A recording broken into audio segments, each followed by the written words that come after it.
I was talking about the hot dogs. So the deal was there was a stipulation they can't be microwaved. They have to either be boiled or broiled.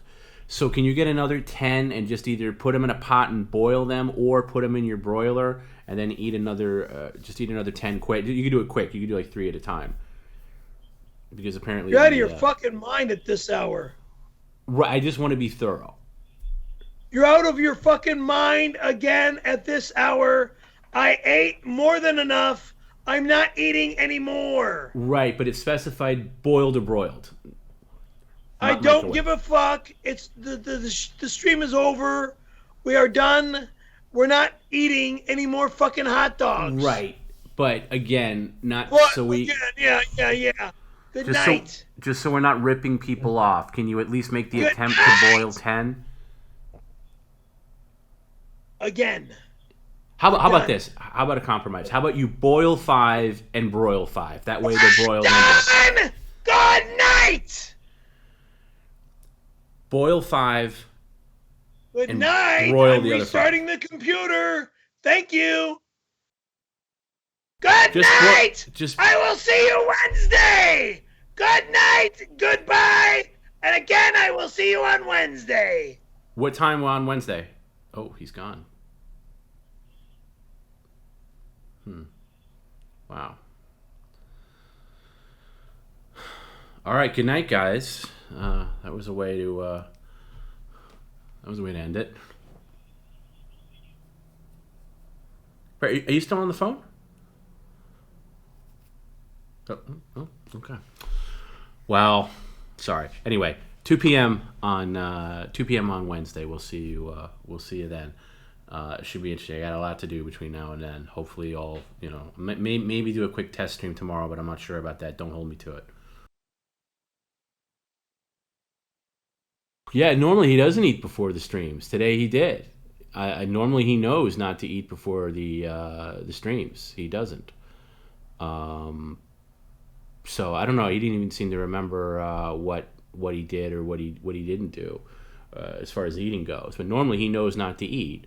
So he's hungry, and he'll eat whatever on the stream. Usually he gets like real food or something. So it'll be. You get your people confused. It's not Sergeant Gunk. It's Sergeant Funk. Dr. Gunk is. There's Dr. Gunk and Sergeant Funk. I'm neither. What am I wearing? I'm wearing a green extra large t-shirt. I had to go up to extra large. I had to go into my reserves and get an extra large because the large shirts are getting a little tight lately. So I'm wearing that and blue jeans and no, like Perry, I'm rocking no footwear at the moment. Yeah, beating it. I thought that was pretty cool. Hero sent me a screenshot of Kumiya's numbers, and they were like 100 something. So that was pretty good. What did I wrote down something I was going to mention here. I can't remember. Anyway. It's weird to think that the next stream that we'll do, I will be inside. I will be in the war zone, so.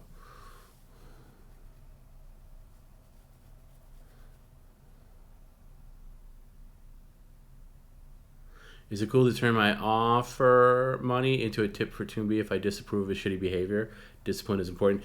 Yeah, I mean, yes. I mean, I'm not going to say no to that, but I try to get him to at least honor. When I say on the stream that we have to be honorable, I'm not kidding around.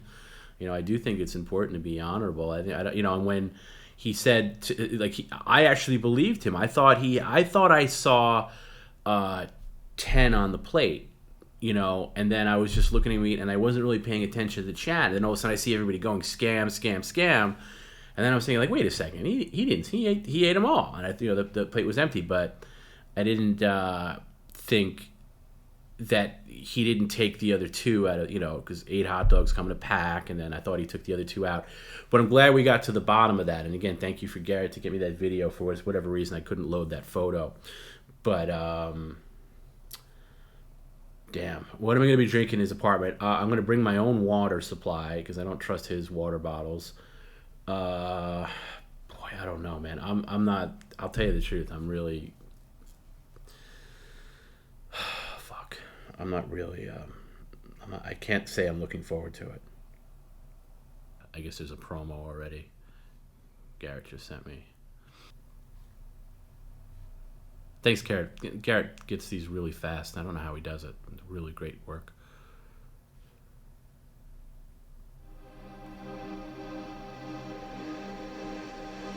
Tomorrow, what is it? Memorial Day, Labor Day. We're having a Memorial Day pool party here for celebrities only, and you're all invited. Oh yeah, I said celebrities only. No, start over. Not for celebrities only.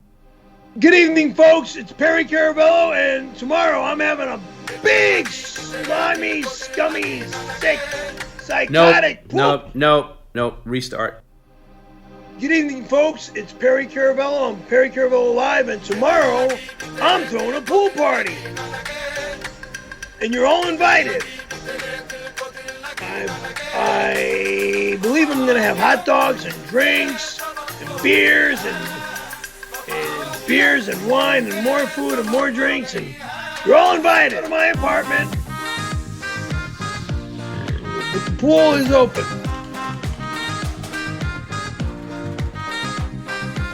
Remember, Perry Caravello's Memorial Day pool party. That's pretty damn good. That's great. That's great. Good stuff. Yeah, the turnaround is amazing. Like sometimes Garrett hits me up in the middle of the stream. He's like, I have a compilation of Perry's baby mode ready to go. I have a compilation of like what he did like 5 minutes ago, right? Or it's even better. Like there's something that he did and then contradicted himself later. He's like, I have the before thing and I have the contradiction, and it's really impressive. Yeah, I know. It's true. When you go to his, I gotta change the here the camera here. It says his, yeah. It says his name here. In fact, I think I could just.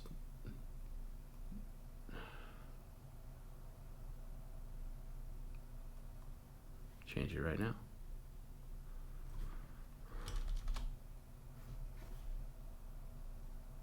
There we go. Like it never happened.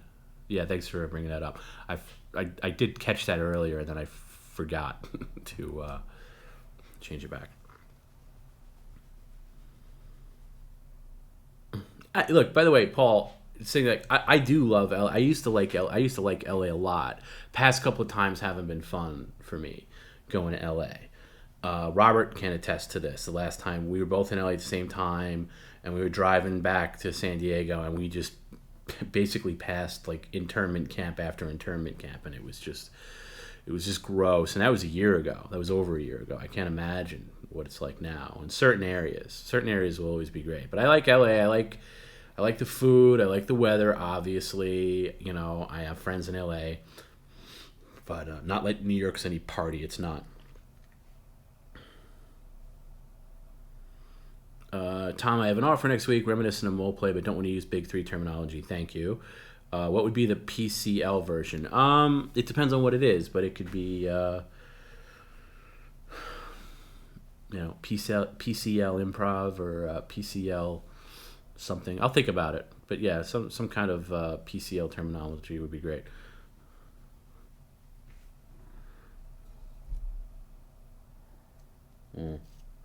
I'll tell you the truth, I don't mind the rain.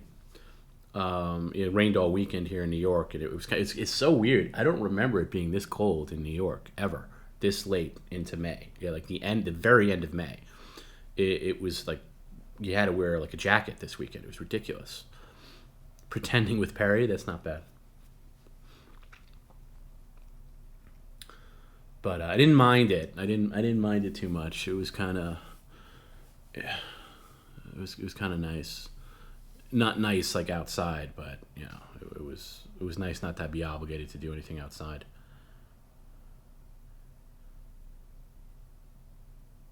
No, there are no guidelines in terms of not to say regarding a big three. It's just Perry Caravello Live is completely separate entity, a separate brand. So I'd like it to have its own identity. That's the only thing. And I don't want to borrow other things from other things. I don't want to use, you know, plus, you don't. It's like anything else. You're not going to borrow terms that are established elsewhere, regardless where it's from.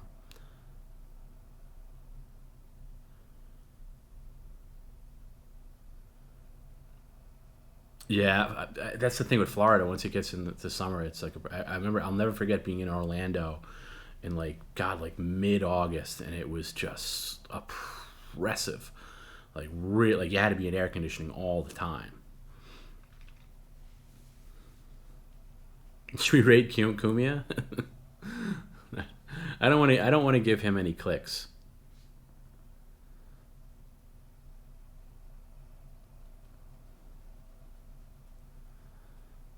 I don't think we're a rater. I mean, the only person I'd really rate is Darkside Phil, and he has us blocked.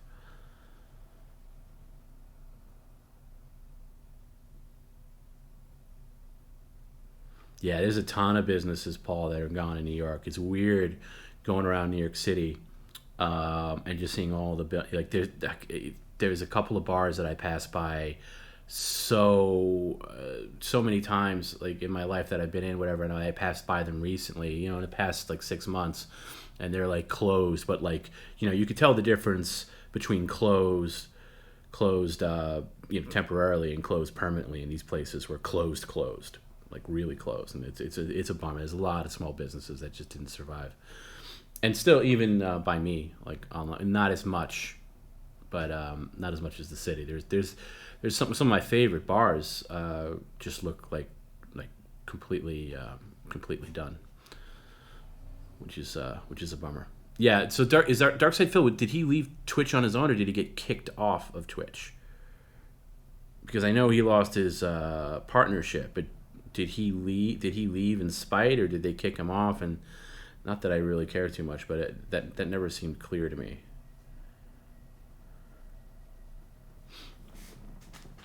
I don't know how people watch that though. I've seen like a couple of snippets, and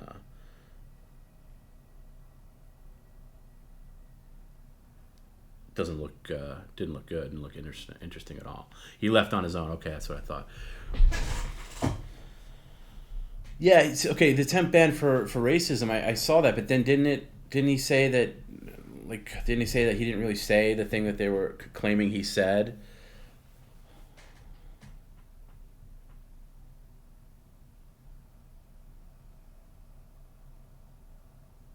Do we get any clarity in the Corona delivery? I think so, Chacha. I think the thing was with the delivery, and again, I couldn't see it at the time. Apparently, there was a Corona box, which clearly, but I guess the person who sent it was the orange sodas from McDonald's, and he turned it down. So that's what I think it was. Okay, so he then he did say it. You guys saying he did say it? All right. I mean, whatever. Wouldn't. I mean, you'd think he would know better.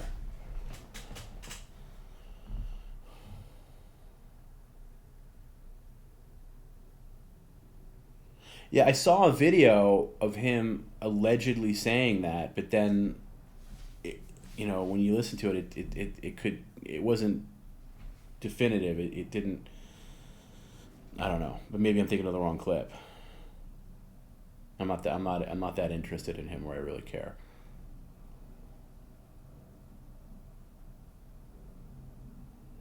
Okay, he said it.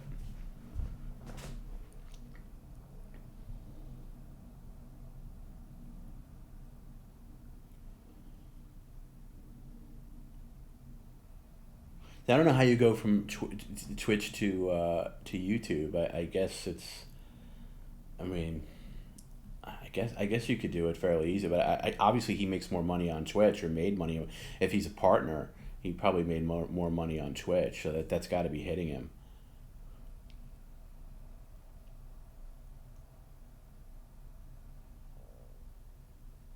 Yeah, we joke about Perry having a rivalry with Darkside Phil, but Perry is legitimately doing better than him. Yeah, Perry's doing better than a lot of people. Why do I dislike Kumia? I mean, I don't like dis. I just think Kumia is one of these guys that have that fell from grace, where he was good years ago and now is just kind of sad and pathetic. And not just him, but his whole Compound Media is kind of a joke. Like how it's got to be a complete money loser at this point. But he was at one. I never was an Opie and Anthony fan, really. I mean, I knew of them. I had friends that listened to them. I wasn't anti-Opie and Anthony, but I was always a Stern guy, so I never had time to listen to them. But I have listened to like old clips and stuff on YouTube, and I found a lot of it very funny and really, but not Opie on his own. And Anthony on his own to a point. I did listen to his Compound show here and there, but it's just there's some people that, you know, this goes for anything with music or artists, whatever. You got to reevaluate your stances on these people, whether it's a comedian you liked 20 years ago or an actor you liked. It's got to be like, what have you done for me lately? Like Stern. Like I was a diehard Stern fan. Nobody bigger Stern fan than I was. I was raised on him. My whole sense of humor was based on Stern. I mean, I started listening as soon as he came to New York when I was a kid. I would rush home from school because he was on afternoons on WNBC. It's all I would do. And then when I couldn't listen, I was taping it and listening back later. But now, he's awful. He's unlistenable, and I never thought I would leave. So, but a lot of people like that. A comedian that you liked, 15 years ago, they still good now? No. The answer is no. I guess that goes for podcasts, goes for TV shows. It goes for well, Curtis, here's your mute for Stern Talk. You can just turn it off. But Simpsons, there's so many examples. Things that were once great that are no longer necessarily great, and I think that's the case with Cameo. Maybe more in an exaggerated term. But I don't know. Yeah, I agree with Chappelle's still good. Very few. Joe Coomey is the real star. Yeah. But nothing against anybody that still likes, things like that,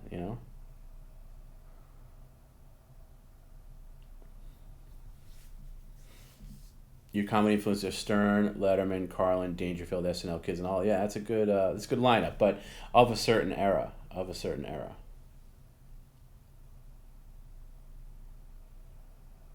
Yeah, I went to the Howard Stern New Year's Eve show. I talked about it on Friday. So if you listen to that on the credenza level on Patreon, you could hear that. I told the whole story about meeting Mark Hamill and Daniel Carver at the. I met other people too. I was actually trying today to look for the Daniel Carver picture.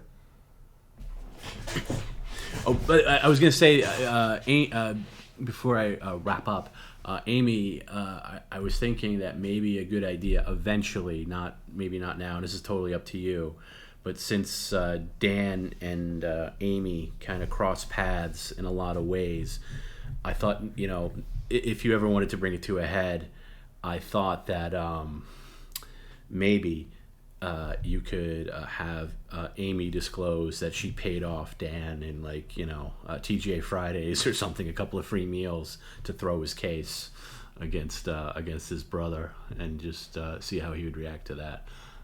Because it'd be easy to believe that Amy would have the power to do that, and of course we all know that Dan will jump really high for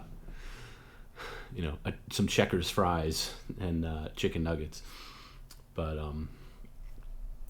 I was thinking about that this morning, some reason, in the shower. I don't know why that popped in my head, but I was like, oh. I was thinking about it in real life, like maybe Amy really did pay off Dan to throw that off. No, I'm not familiar with Patrick S. Tomlinson.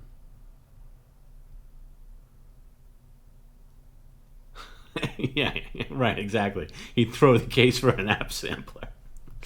Can you imagine? And you'd have to get him at the right moment too, because there's some times where there's a really good one, but he's like in a fog and he doesn't get it. You'd have to get it at a moment where he gets it, or if he doesn't, I would just replay it because I think that's really good.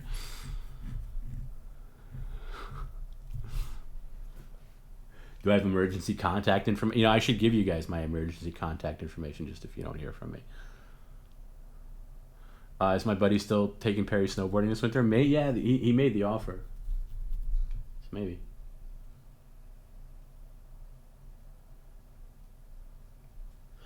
Have I ever considered getting a co-host? What do you mean, for Perry Caravello Live or for After Hours? I don't know how that would work.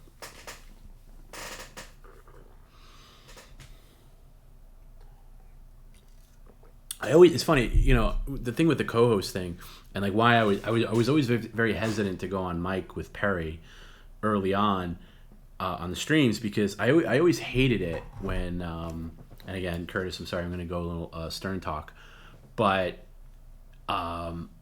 like when Stern first started on Sirius, he gave like a lot of his Whack Packers like shows or whatever, and you tuned in because you wanted to hear how ridiculous it would be. And there was one that was going to be, I don't know if it was on Sirius or if Eric was doing it on YouTube. Maybe it was on YouTube. But anyway, Eric the actor did his own show, and I think it was on YouTube, and they replayed it.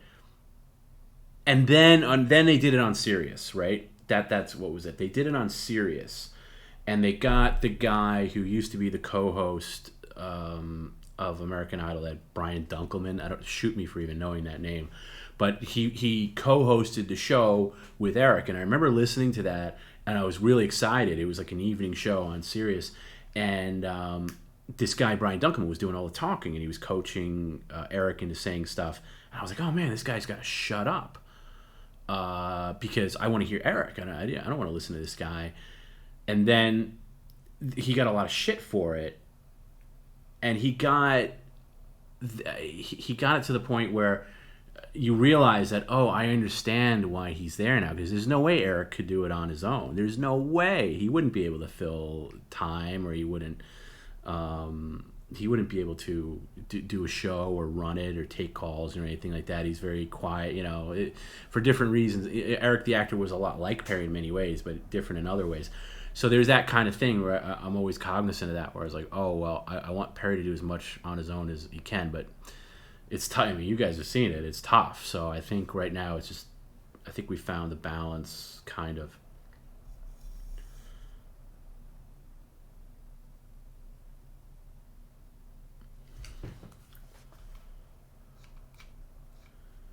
What is that, Garrett? Did I ever log into whatever that chat service he went live in? I don't know what you mean. Oh, Johnny Fratto.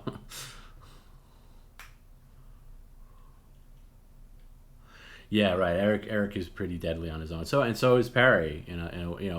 But he can run for a while. Like there's times where I just let the tip comments run, and he's good for a while, and I can catch up on other things.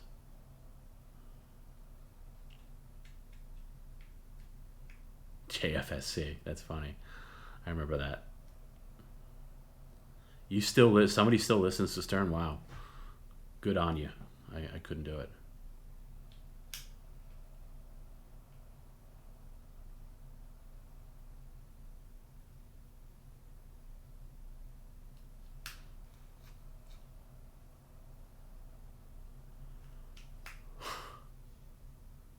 Oh, that's what you're talking about, Gary. Yeah, JFSC.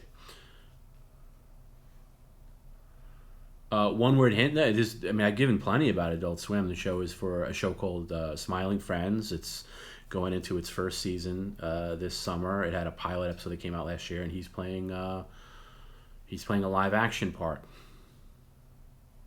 No, I will not sit in Perry's grave. I'll try. Maybe I will if there's a towel laid down or something.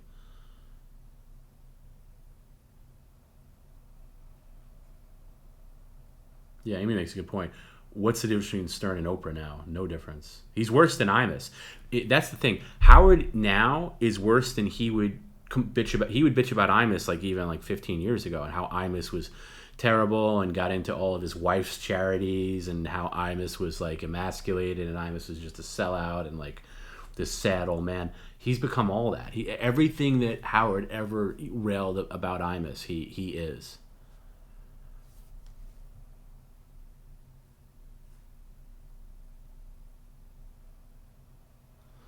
what am I least looking forward to going to Perry's this time? I mean, honestly, everything. Being in Reseda, opening that door, spending hours, because I got to spend a long time in there. Would I ever trust Perry to show up to a shoot on his own? Yeah, depending on what it was. But this is very important, and he's going to need direction. And I'm also serving as kind of a director as well on this because I'm good at it, and they might not know how to get everything out of him. No, I don't know anything about why Dizek was disbarred. Scrambled egg. Ugh, I don't want to taste his scrambled eggs now. And as much as I joke about cooking in there, I don't think I could actually do it.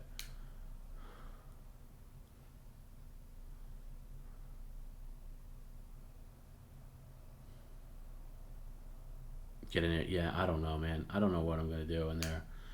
I'm gonna have to have him clear some space for me. Like on his table, and maybe I'll run like an Ethernet cable from his router to my laptop just so I have a really strong connection. But shit, I don't know. We'll see.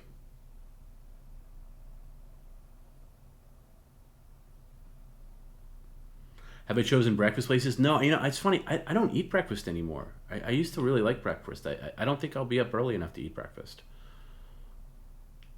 I eat about once a day, and I very rarely eat breakfast. And if I eat breakfast, that's my one meal for the day.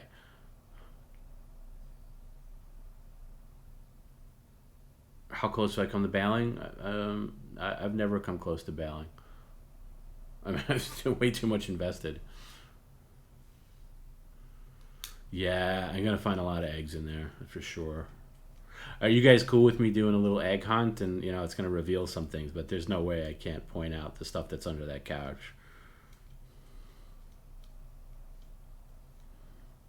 Like, so I don't want people to come out, oh no, Tom revealed the whatever, the egg in the Kirkland box, or the egg under the thing, or the egg in the credenza, or wherever else we have them.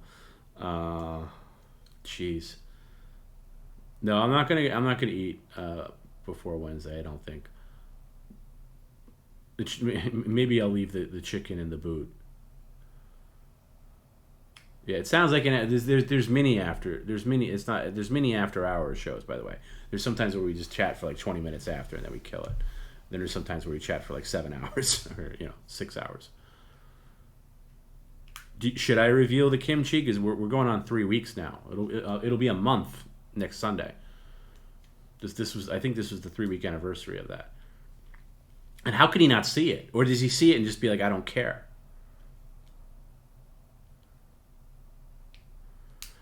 The only thing I think the egg in the blue popcorn can might not be there is because he actually eats popcorn. So he could, it could. Oh, it's going to be so bad. Wow. Because his sense of smell is completely off. It's desensitized. No, Sam from Twitch is on the road. He won't be there, unfortunately. No, the P.O. box isn't closed. We got the new mail thing because people can't send Amazon to the P.O. box. I'll tell you what, if that anchovy crust comes in, I will take a bite. I will take a bite to Sam. I'm kind of curious to see what that thing tastes like. I will take a bite. Right, the apple pie too. I mean, how does he not see it? And I love how he says, like, "Oh, you people have filled up this apartment with crap." It's like his apartment was sparkling before, and he doesn't know how to organize everything. Like, look at the way he has all that stuff laid over his couch. That stuff that he's going to auction off. Like, just put it in a bag. Put it in a big, like, garbage bag or something like that. Why would you have that? Strewn all over the place. There's such a, and with the mail, too. I bought him a mail sack. Just put everything in the mail sack, put it in the corner, put it in your closet. When you do Friday mailbag, you take it out. And when you're not using it, you don't have everything laying around. He's got room in that closet. He's actually got a big closet. Yeah, that chicken's still in the snowboard boot for sure. Yeah, he uses boxes for, like, furniture. Like, no joke. Like, there's a box, at least last year when I was in there, I haven't seen it, that he used it as like a stand. And then he says, and I'm like, why don't you just go to Costco and buy a stand? Like, I don't have the money. Yes, you do have the money. Well, see, I'm working. It's not about the clutter. I can deal with clutter. Clutter can be easily organized. It's the dirt and the dust that bothers me. I mean, I took a picture of my hands after being in there last year for like 40 minutes, and they were black. So, I don't know. I'm gonna have to pack some shirts too that I don't care about. I might look like crap too on on Wednesday. I'm definitely not doing hair and makeup, so I might just wear a baseball cap and, ratty T-shirt or something. I am gonna record the first time I step foot in there. Yeah, I'll do a little visit. I bought some M95 masks. Don't worry. I don't know. I don't know if I'm gonna wear it the entire stream. No, I'm not gonna go shirtless. No one wants to see that. Trust me.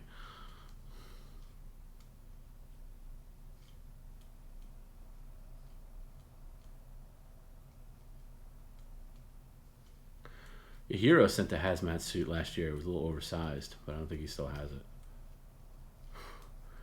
Oh, thanks, Danny. Yeah, I don't feel. It's like I don't feel. I think I said the other night. I'm definitely like anybody else. I definitely put on a good 25 pounds or so that I need to shed, but we all have the same excuse, right?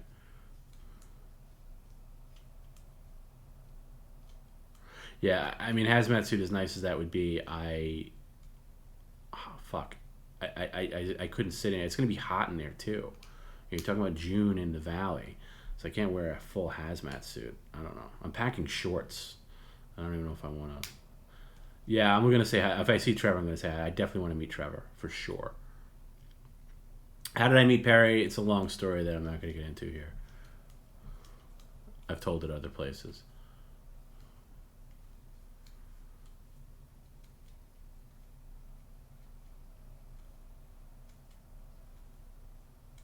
Yeah, I ordered a bunch of N95 masks and they came, and I don't know, they're just super. I had to get one too, because you got to wear them on the plane, and like I don't want to wear a mask the entire plane ride, but unless they make it, it's just got to be comfortable. If I get an offer, will I do stuff? No, I'm not eating eggs off the greasy chair. Yeah, no, I don't. I don't know. It's gonna depend. It's gonna be weird. Oh, I gotta bring my micro. I gotta remember to pack my microphone too. This microphone. I guess it's compact enough. I can bring it.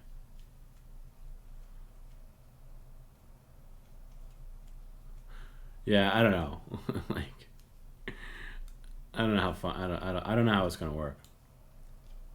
I don't even need an offer to use the Shop Vac Cannon. I'm straight up doing that. I want to do that. I'm not even kidding. I'm not embellishing. I was so entertained the other night, and even tonight with the hot dog thing. I was so happy. It's very rare that I am entertained. I mean, I'm always there's a difference between noticing the entertainment value for other people and then actually being entertained by it myself. So there's things that sometimes hit me the right way, and for some reason the Shop Vac Cannon stuff hit me the right way, like shooting it out. Yeah. I just thought that was the other night when he shot out those marshmallows. I was dying, and that's hard for me to do, being so close to it and running it and everything. I legitimately, it was one of the only times on these streams where I could sit back and just enjoy it.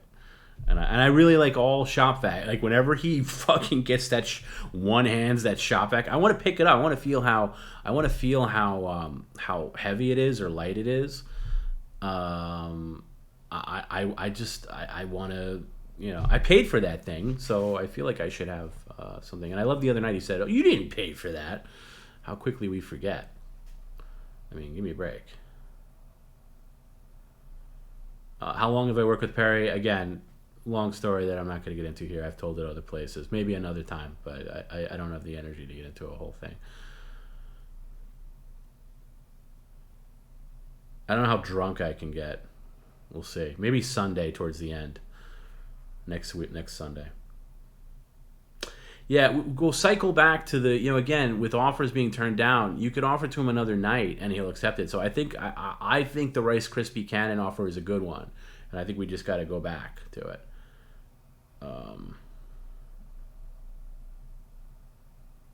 Yeah, right. I remember the last apartment tour you dissed the shop vac times. I think, yeah, I dissed the shop vac. Boy, do I feel so stupid because it's such a big part of the. It's a character now on the stream. I would never do that. Yeah, I'm gonna try the pickle vodka. So is Perry. I don't think we're gonna drink the whole bottle, but we'll have a shot or two. And we'll toast. Yeah, I eat my words quite a bit. I think you got to be. Look, you can be an asshole, which I definitely can be. You can be opinionated, which I am, and sometimes the two run hand in hand. But you got to admit when you're wrong. You got to admit, and that's true in relationships. It's true in professional settings. You got to be humble enough to admit when you're wrong, and I try to do that. And I was legit wrong about the shop vac. Maybe not in the same sense that he thinks it's valuable to have, but it's definitely added value to the stream by far.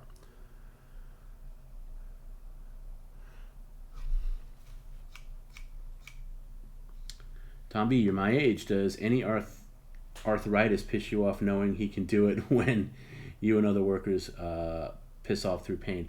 What do you mean with him?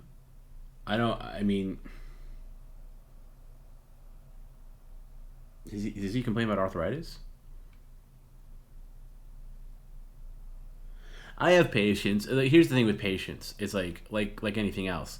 I have a really long fuse, but when my fuse is burnt out, then I'm really ornery and cranky, and it's not a good place to be in. But I have a long enough fuse, and then I'll reset the fuse. What's made more money, the shop vac or the wave? I think the shop vac by far. He didn't get paid anything for turning around, for all the stuff surrounding him turning around the microwave. He didn't make any money off that.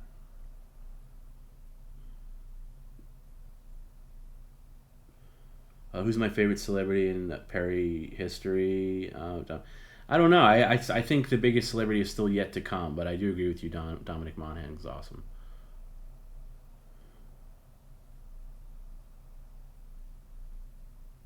Yeah, I agree with Curtis. Every time Perry lists the shop vac over his head, I love it. It's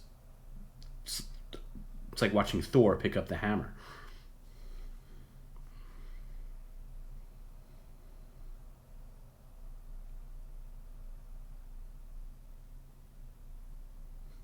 My vocabulary has always been impressive, and you think it rubs off on Perry?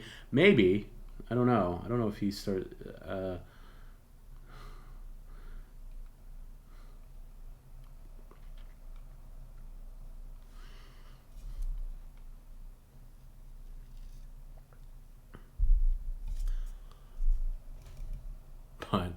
But look, I was annoyed, and I'll post the original shop vac call that we had back in December on Patreon or something, just for people that don't know about it.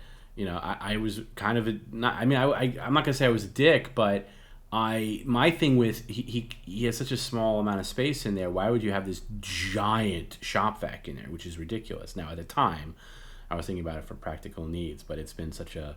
And the first time he showed the shop vac on screen was New Year's Eve, and that was a big reveal. That's again what makes that stream so good is, that big reveal when he brought it out. It was like, oh my god, here's the shop vac, and then ever since, and now it's on every stream, right? I mean, I can't think of the last stream where it wasn't showcased.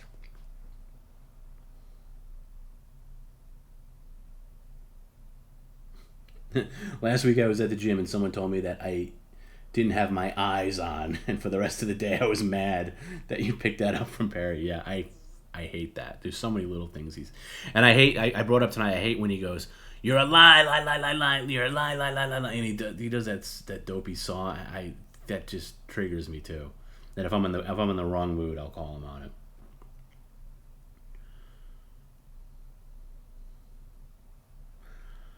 Tom, I was wondering if we would offer $1,000, a stream challenge, every time he gets up defiantly, goes into baby mode, and disrespects you, he loses $25 each time. Could we make that work? Yeah, maybe. I think he'd be in negative numbers where he would owe you guys money.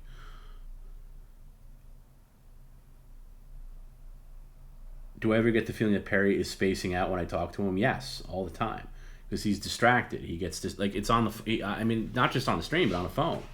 Like I'm talking on the phone, and he'll be like, "Yeah," and I'll know he's watching TV or something. Like I'll be talking about something seriously. He's like, "My God, this tornado that went through Alabama is so sad." Wait, Perry, did you just hear what I said about the fact that we have to, do X, Y, and Z? Yeah, I didn't listen. I'm just watching it. Okay, you weren't listening. So when his eyes are darting around at his desk and stuff like that, yeah, I know he's not listening. It's not him spacing out. He just can't concentrate on two. He has it in his head, and the regulars will know that he's obsessed with garbage and taking the garbage out. It's not so much because he hasn't been inundated with deliveries in a while, so he doesn't have a stockpile of garbage. But if you go through some streams, a month or two back, maybe a little further back. Towards the end where he's just like can't wait to end is he just wants to take that garbage out, so that's all he's thinking about. So sometimes he won't even listen to the comments that come in. He'll listen to it, but barely, because he's totally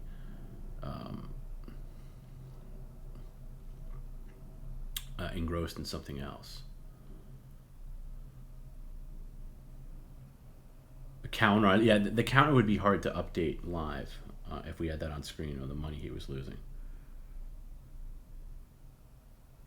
I should release these after shows as podcasts. Well, maybe eventually, I get more streamlined. Right now they're all on Patreon. They're just part of. If people watch the Perry stream and it ends, the Perry Caravello live stream, if they want to hang out for the times we do this, then they can. If not, that's not.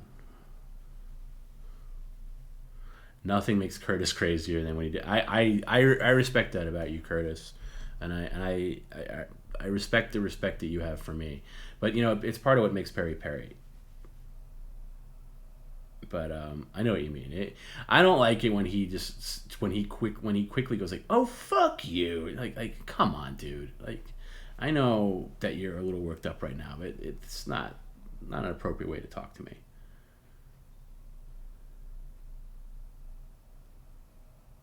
Yeah, as the Amy calls it yet again. Perry being so easy to distract is the real reason why Whitney is so annoying, because he cuts off every conversation to talk about it. That's right. So if he kept it on brand and on topic and only talked about Whitney when the Whitney stuff came in, that would be one thing. But he will bring it up in the middle of something from Steven Spielberg.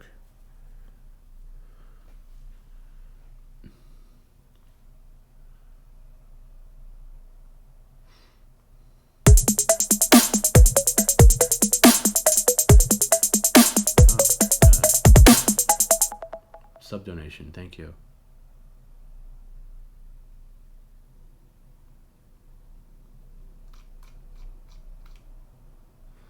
That was from Tony. Thanks, Tony.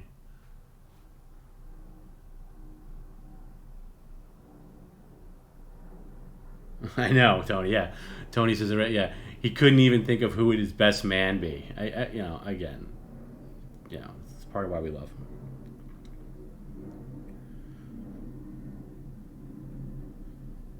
Yeah, Matt calls it too. When I was talking, really, I really like to drive that point home, comparing May 2020 to May 2021. Again, I have Tom, it's Perry. I'm sorry to bother you, but I have nothing to eat here today. I went through. Can you kindly just send me $50 so I can go to Trader Joe's and buy some fruits and vegetables and a frozen pizza? And of course I'd send it to him. And then you go to now. It's like, okay, here's $230 to eat 10 hot dogs without a bun. I am not eating anymore. I don't need the money. He doesn't say I don't need the money, but that's basically what he's saying. And it's such a crazy turnaround. And it's just, I don't want to have to like, God, I don't want to have to like, I'm not making him do anything, but Jesus Christ, how can you turn that down? Remember your humble beginnings, Perry, and not that he's living on the high life now, because he still has a ton of debts and shit like that to catch up on. But good Lord, but now he can go shopping whenever he wants. He doesn't have to call me. But remember your struggles. Remember where that's true for anybody, right? Like remember where you came from. Remember what it was like. Which is not that long ago. It was 6 months ago, for Christ's sake. It kills me when he turns down money. Like I said this the other day, like, and I have a hard time too. Going through offers that maybe are not appropriate. Like he got I forget. I think it was $250 to eat that dog food. I regretted that. I don't think that was the right thing to do, because that's in a way degrading, and I don't want to do that. I don't want to be mean-spirited, and I don't want to be degrading. Even putting on that 90, it's on the line. But if he gets, but again, like I'm so used to being desperate to get money in his pocket at my detriment and putting myself in debt and everything like that, that now if I get an offer like that for him to do something, I'm just like hardwired to automatically almost accept everything that's of a certain value. And I should now. I got to be cognizant in the moment of what's crossing a line or what's going too far. And I thought the dog food was too far. I won't do that again. But it was a significant amount of money. And again, it's just where we've come, where we've been. And Benny asked, like, where's the line? I don't know. I think we're finding that out as we go. You got to learn. You got to learn from your mistakes. Yeah, I scared the chat calling Perry a cocksucker. Yeah, I explained that earlier. It's sometimes a tactic I use to kind of jump. It's like a jump start when using that heart stuff in a hospital to kind of like shock somebody up. And I don't have a lot of time to talk to him privately, to jump start him, to like shock him into things. So sometimes I'll just go, you stupid fuck, come on, let's go, come on, fuck, and I'll do like a rapid fire shock. Like to kind of get him up, and that's it's a tactic that sometimes works. But I can understand how new people, if you're a veteran, you should not be scared by that. But yeah, it's like an adrenaline jolt. It's not me losing my temper or anything like that. But yeah, getting back to where the line is, I don't know where the line is. I get frustrated with him sometimes. It's like. And it's like you want him to do something, you want him to go for something, and he's not doing it. He's not paying attention.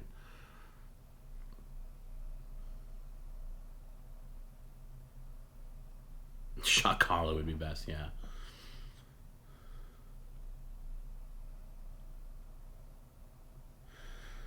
And Cha-Cha, how do I make him more cognizant of the fact that he should be more appreciative? He's appreciative at different times. And he's like tomorrow or the next day, he'll be like, I appreciate what, when he sees like the money he's made or whatever, he's appreciative. I'm so thankful for what you guys have done. And, I love the stream and everything like that. But when he's in the moment and when he's getting called Francis or, getting hit with something else, that goes out the window. And I think you guys understand. No. Again, how do I know Perry in the first place? Longer story than I have time for here. No, Curtis, he is appreciative at different times. You got to figure out when are the genuine moments and when is it, not genuine. And I think I know him well enough to kind of cherry pick the genuine. But, Tony says, you guys toe the line so hard, so beautifully for this humor in our world's environment. You guys are killing it. Thank you. I really appreciate that, because it's hard to know where the line is, because I don't want to make it seem like he's being tortured or anything like that. But this is his job. This is his job. This is what he does for a living.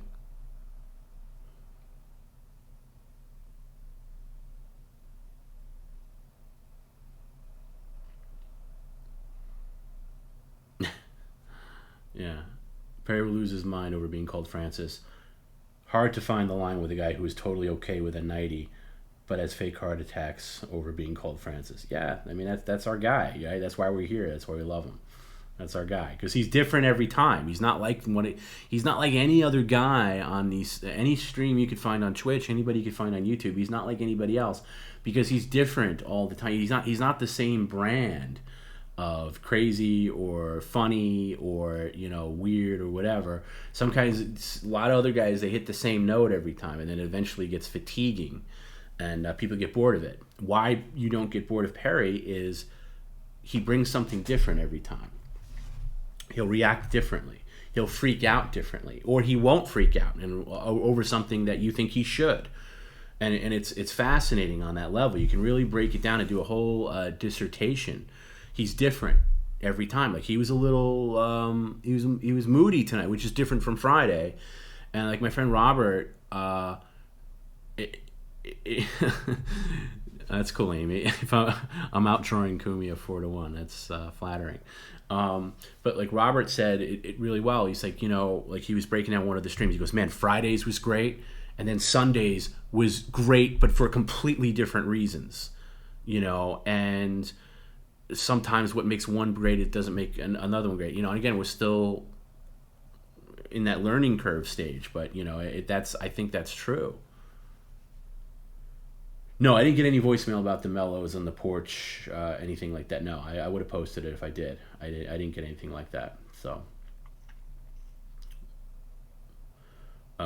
he either got over it or it wasn't an issue.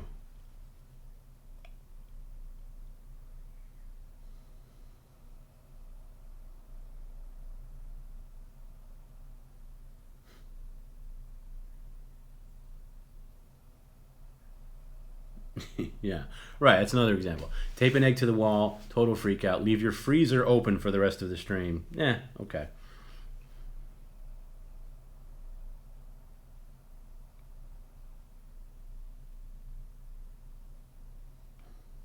I think Kumia had his 60th birthday recently. He's not 70.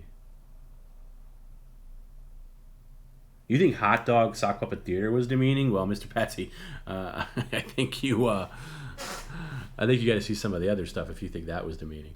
I don't think that was bad at all.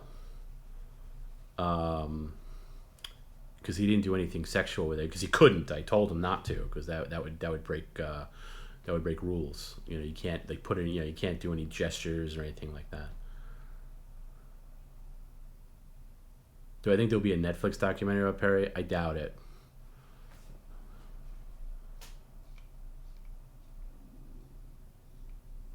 Because where would the documentary end?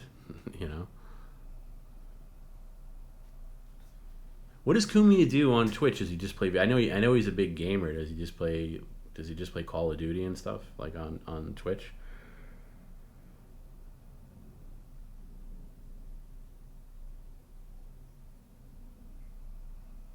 You were told that only incel man babies don't like Ray? Well, consider me an incel man baby.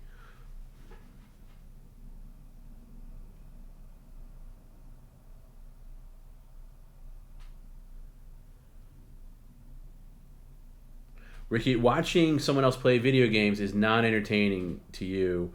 Rather watch hot dog puppet theater. Yeah, I get that. There are some people I'm not into that either, but I'm into certain kind of video games. And sometimes YouTube gives me the right algorithm, and I'll watch somebody speed run like Super Mario Brothers in like 4 minutes flat, and I'll watch that because it's fascinating. Or like a video game hack that somebody does that shows you like out of boundaries areas, and it's just something to zone out to before I go to bed or something. So I do watch people play video games sometimes, but not like shooters or first person shooter. I could give two fucks about.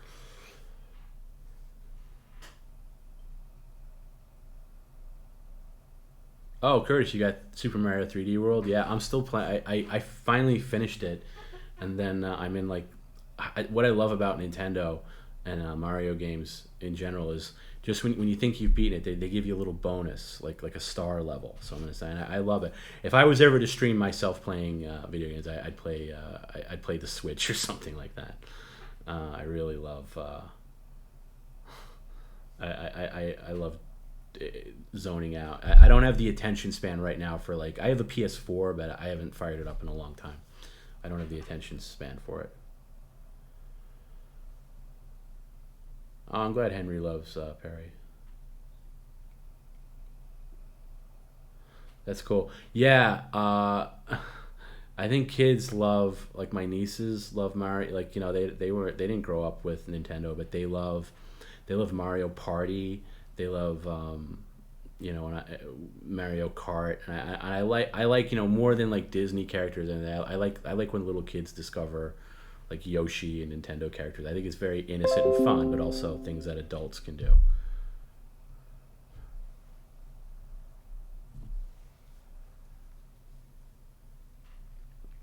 Which is what makes it great.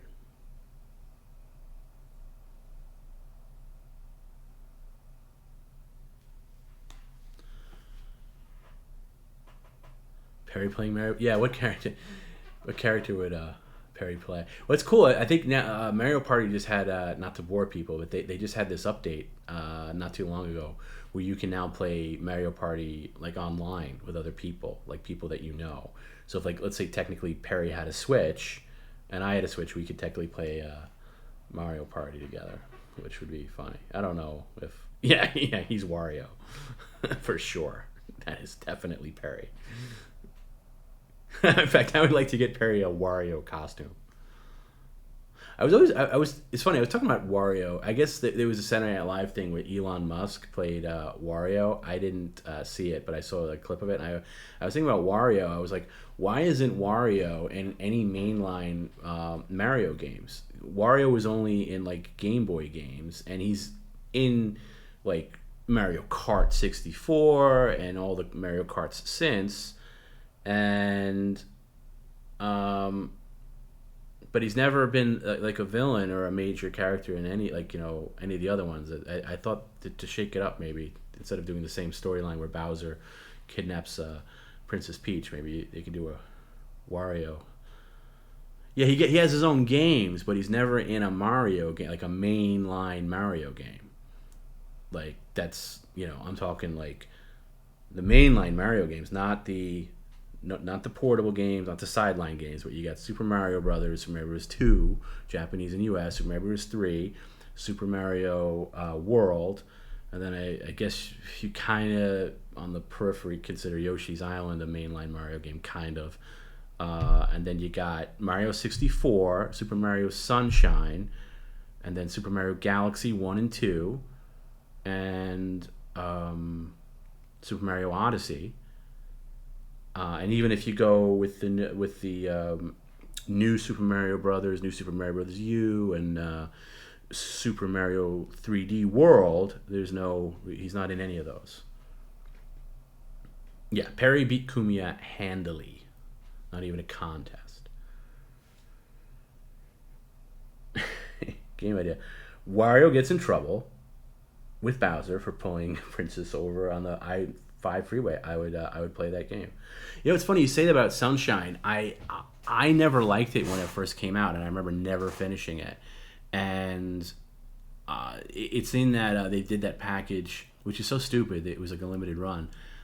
They did that Super Mario 3D All Stars, where it has Super Mario 64, Super Mario Sunshine, and Galaxy remastered. And I keep meaning to play Sunshine again. But again, it's just finding the time to do it. I will eventually get to it. But I straight up love all them. I've never had a bad time playing a Mario game. And I've 100%ed every single game except Sunshine. Name a worse character than Waluigi. I like Waluigi in Mario Kart. I play him sometimes, but I don't know anything about his character because I don't know. I don't really know his backstory other than I guess being Wario's brother.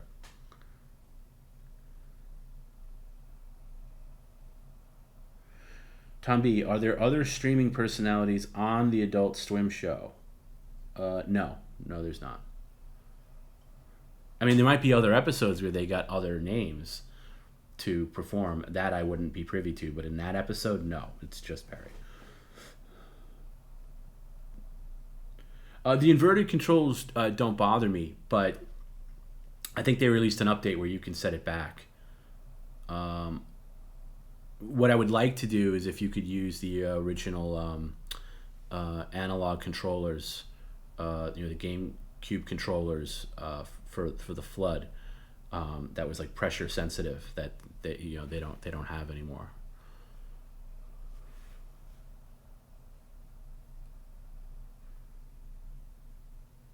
But it's been so long since I played it that the controls wouldn't bother me, And so, as long as you can remap them, like that Pac-Man '99 game that's free for. I'm boring people with Switch talk, but it's free. But the controls as they are, like you can only control Pac-Man on the D-pad, but you can redo it to get it on the analog stick, which is what I did. It makes it much better.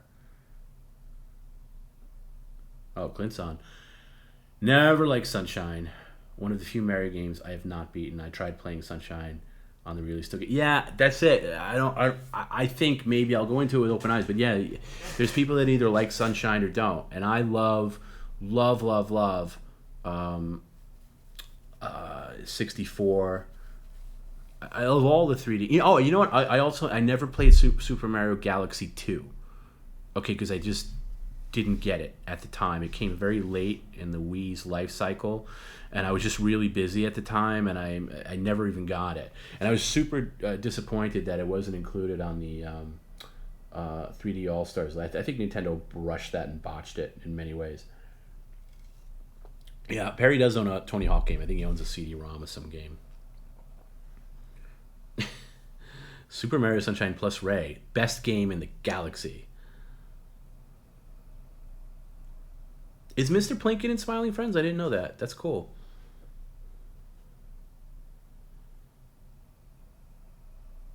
Super Mario World. Yeah, it's hard to beat Super Mario World. I gotta say, playing Super Mario 3D World for the first time, it is skyrocketing up to one of my favorites. I think it's so much fun, and I never played it on the Wii U. I'm playing it for the first time now. I thought it was great. Yeah, no inverted controls on 3D All Stars at launch, but they did update it, so you got to give them that. I've heard Galaxy 2 is one of the best Mario games. That's why I want to play it, and it's got Yoshi in it, which didn't have on the first game. That's the one thing I'll say about Super Mario 3D World is I'm surprised there's no Yoshi in it, because the game does honor every past Mario game. It really does. It honors all of them in some sense, and I mean, I'm deep into the last level, the star level, and I have not yet to see him, and I'm more than a little disappointed about that. But here, do you hate Super Mario Water Worlds on Mario 64? Because I thought Super Mario 64 was the one game that got Mario in the water right. Really good, like Jolly Roger Bay, really good music, really pleasing, really just satisfying.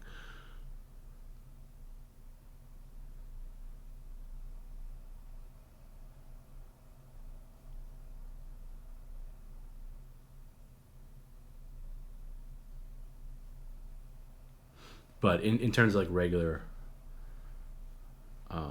Mario games, I kind of agree with you, especially the 2D ones.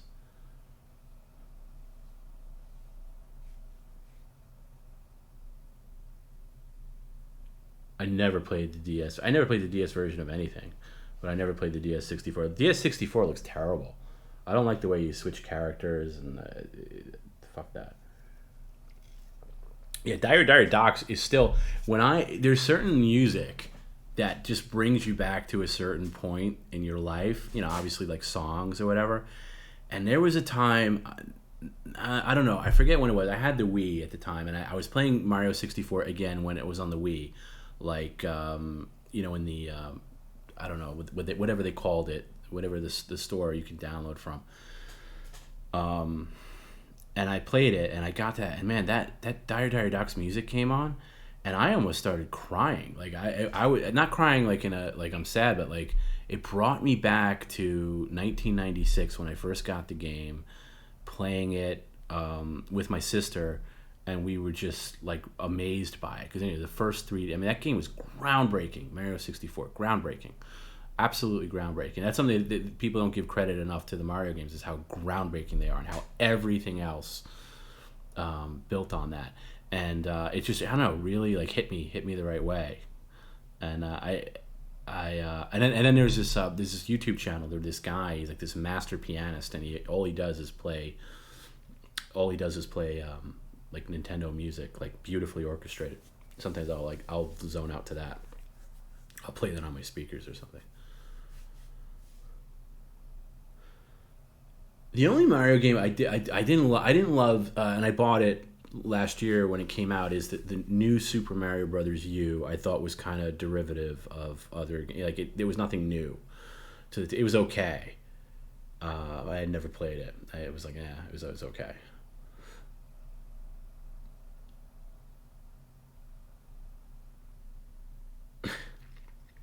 I'm almost late for the stream because Subway gave you the wrong order. It must have been. What are you ordering from Subway for anyway? Subway is so bad. Like, what are you getting? I can't stand Subway. We had this discussion a long time ago, but Blimpie beats Subway any day of the week. I like Mario Odyssey, Curtis. I know that there's people that don't like it. I fucking loved it. I love the whole hat thing. In fact, Mario Odyssey made me get the Switch, because when the Switch launched, it was hard to get. I'm not that big into the Zelda 3D games, even though maybe I will at some point. So I didn't get Breath of the Wild, but when they announced that Odyssey was coming out, like I immediately got the Switch and got that day one, downloaded it, and I loved it, absolutely loved it. I mean, I love the whole hat mechanic. I love the mechanics of Mario that other games just don't have. These fun games where the mechanics of like jumping, like throwing the hat, jumping on the hat, leaping up to an out of bounds area. I mean, just amazing. Like so many things. And I got, I finished it, and then, getting to the point where you get all the moons, and I kind of bailed at that point. But boy, yeah, I thought it was. No, I haven't played Grant. I haven't played Bowser's Fury yet. I'm looking forward to it. I still got to finish Mario 3D World, which I'm into the Star World, which is after you beat Bowser, and it's like this little bonus world. So I'll do that. But yeah, if they do it, I would love a Galaxy 3. I would love Super Mario Galaxy 3 before Odyssey 2, but I'll take either one. I really. I wish it wasn't so long between releases, because I really liked Odyssey. I loved the ending to Odyssey. I won't spoil it, but I like I love that end run on the moon. I thought it was great. And then what's beautiful about Nintendo is even when you beat the main game, there's so much more to do. It's funny, Danny, with Sonic is I'm always kind of loyal to the core. And I viewed Sonic as the enemy since I was such a Nintendo guy. And then I saved up money. I had a paper route, and I saved up enough money to buy the. Well, I'll back up. I went to a friend's house who had the Genesis, and I also had friends who had the Master System. Master System never enticed me in any way. I thought it was crap. There was nothing on that system that I thought I was missing out on. But when Sonic came out, Sonic the Hedgehog, it was like, and it was smoke and mirrors, really. When you look at Sonic now, it doesn't have the same replayability that Super Mario World does, because it's a lot of smoke and mirrors. It's just it's kind of bullshit, actually. It's good music, it's great graphics, and then they got that, like, you move super fast. You're like, oh my god, I've never seen anything like this, but it's kind of hollow. In terms of, I'm not as endeared to Sonic like I am to Mario. I mean, how could you be? But anyway, having said all that, I was enticed by it, by playing it, and I was like, okay, I have to buy it. And it was I remember being on sale at like Toys R Us maybe maybe about a year after it was out. And at this time it was bundled with Sonic. And I went to Toys R Us to buy it, and I rode my bike there, and then I rode my bike back with it, and I had like this giant Toys R Us bag on the end of my like left bike handle that was weighing me down, and it was raining out, and I remember coming, my youngest sister, like, you know, I said, okay, I got it, and I only cared about Sonic. I really didn't have too many other games for the Genesis, because Genesis 2 was like sports oriented. You know, people got that for like the sports games. I didn't care about any of those, and I hooked it up, and I remember looking at the Nintendo Entertainment System, because at the time Super Nintendo hadn't come out yet. That's very important to note. And I actually took a blanket and put it over the NES because I felt like it was looking at me, and I was like, please, please, please don't judge me for this. I still love you. You're still my favorite. I'm just gonna, you know, it's like cheating. I was like, listen, I'm just gonna take just gonna take a taste of this, but you're still my number one. I still love you. I put a blanket over it. We both felt really dirty for playing even firing it up and seeing that Sega logo on the TV. I felt dirty. I felt like I was doing something bad. You know, I was cheating on my love, and it was fine. But I got over Sonic real fast. Like it just didn't, you know. And then even like and Sonic 2 was fine. Sonic 3 was very good, but I just wasn't. I don't know. And I'll play them now, and they're fine for a few minutes, but I get bored of it, you know. But I'll still go back and play Nintendo. But yeah, Sega. If you're into like football game, Madden, and like NBA game, like fucking Sega was where it's at. But none of those did anything for me. I was into the fun games. But and it had better graphics.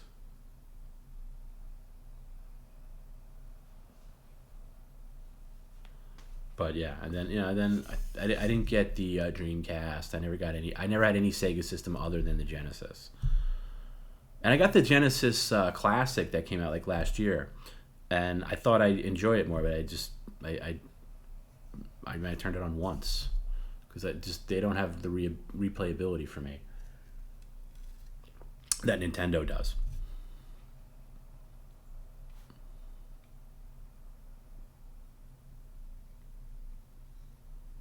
But there's a guy on YouTube that like there was something about the sound chip on Genesis. I don't know that. Yeah, somebody just mentioned it. The sound chip on Genesis was like a Yamaha synth, and there's musicians that use that sound chip to make music, and it's very interesting. Like they'll play like songs with and it has that Sega Genesis sound to it, and it's really interesting. But yeah, I'm all about emulators, right? I'm all about emulators and everything. You know, like I have but I like if I can get close to the original hardware, like I have the NES Classic, and I hacked it and put a ton of ROMs on there. So it's almost like to an overwhelming degree because you have every game ever made for the NES, and I always think to myself like, man, can you imagine traveling back in time like 30 years and giving this to your like 14-year-old self or something, or however old you were? Like it would blow your mind. But yeah, it's almost hard to go through. But the one system that is weird with emulation, maybe not the only one, but the Nintendo 64 is not perfect with emulation. It gets okay, but I think for that one, I kind of want to buy a Nintendo 64, like an actual 64, and then mod it with like an HDMI out. And they sell this cartridge. You can get it's a cartridge that goes into this slot, and then you just put a micro SD card and load it up with ROMs, and you could play every single game ever there. But it won't be emulated. It'll play like it's a real game. So there'll be no slow ups or anything like that. So I was actually thinking of getting that down the line. But everything else, NES, SNES, Genesis, Sega Master System, TurboGrafx 16, all that stuff is ridiculously easy to emulate. So I wouldn't chase down original hardware with that. But yeah, Curtis, I agree with you. It's still bad. Like there's a lot of Nintendo 64 shows its age, even more so than Super Nintendo. But there's some games you just can't get anywhere else that they. I just think if Nintendo was smart, they would remaster every game. Like why? Like how is it Like why don't you have like for like go through like their first party stuff? You should have every Zelda game, every Mario game, every Metro game, all of them available at all times on any console. And the fact that they even did that bullshit with the 3D All Stars, like those should have been handled with care. Like these are your babies. These are the best games you ever put out. Like they should all be completely remastered. They should have all their own releases, and you can play the original version on some form of emulation. But then you should like what's crazy about Nintendo is you go on YouTube and you see all these other people that redo 64 or redo all these other games, and they look amazing. And Nintendo themselves can't do that, and that's what drives me crazy. They should always be available. And maybe they're coming around to that fact. Like that's what Xbox is very good at. I've never been an Xbox guy, but they're very good at allowing people to play legacy games that PlayStation doesn't have and Nintendo doesn't have. And yeah, Zelda, the last game I really was into with Zelda was A Link to the Past on SNES. Once Zelda made the transition to 3D, I couldn't follow it. It was too overwhelming to me. But I bought Breath of the Wild when it was on sale. Like I downloaded it. But I'm afraid to play it because it's like so almost overwhelming to the point where I don't know if I can get into that.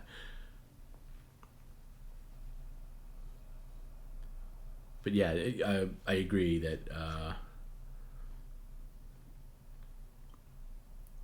Oh yes, I did use Commodore 64.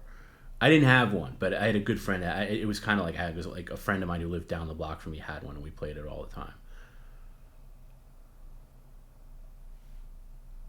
Like I think they should do. It's probably a licensing issue, but I'd love a remaster of GoldenEye, a GoldenEye where you can play it online against other people and your friends, like completely remastered version of GoldenEye.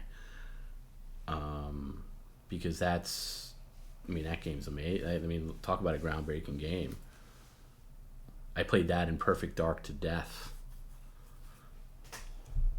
With friends, so we stayed up all night.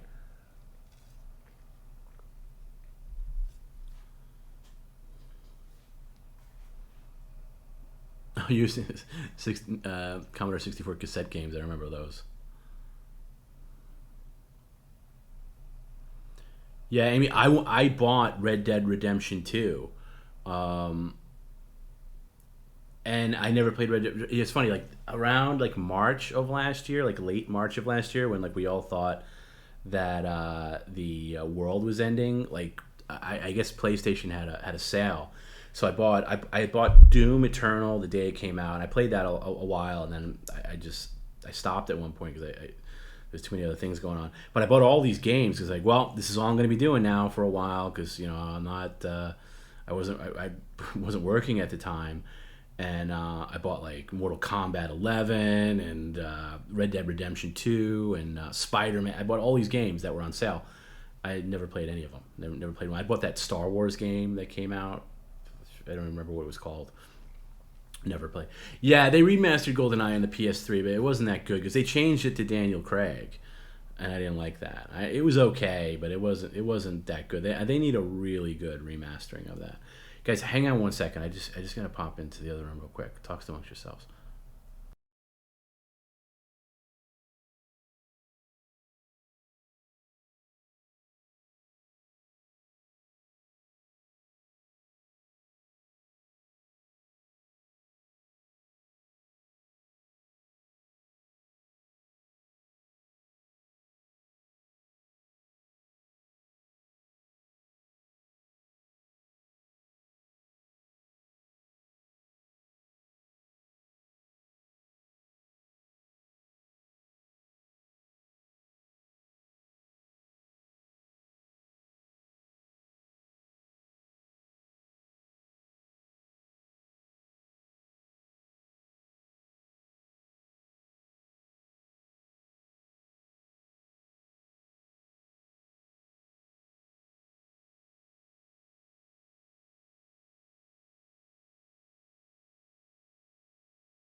Okay.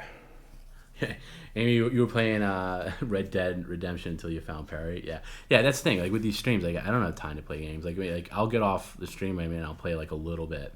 And lately, I've just been playing like in and out games I can get out of right away. You know, just to clear my mind, and I'll play something real quick. But it's hard. Is Kumia still streaming, by the way?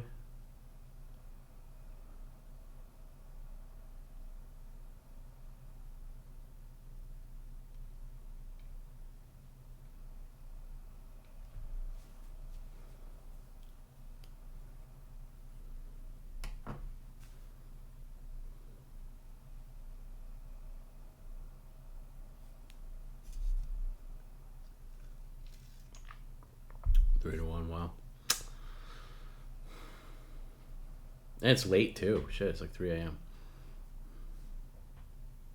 New York time, at least.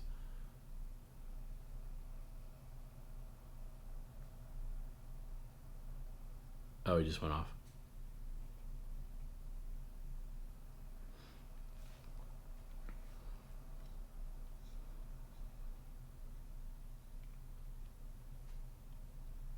But all he does is play games, right? Like he doesn't like do like a show.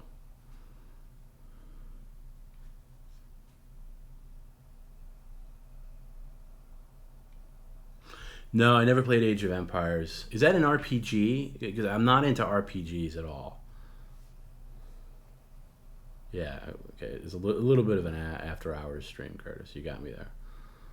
I'm gonna start talking about Stern now for the next 2 hours, just to just to piss you off.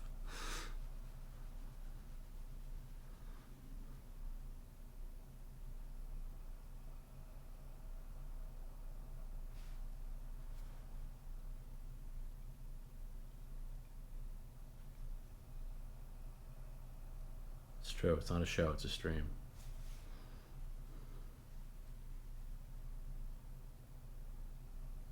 Oh, you're flying to Hawaii Thursday, Tony? Congratulations. That's nice. Have a great time. I'm envious of you. You won't be able to watch live. Well, see, that's the thing. I guess some people like only watch on the replay, and like a lot of people are mad at me that I haven't uploaded to YouTube in a while. Even though I'll catch up on that eventually. But so a lot of people, watch on the Patreon credenza. But then some people say they can only watch live, like because it's a live feeling. Like you can only watch it live, and if you don't watch it live, it's not the same. And I kind of get that.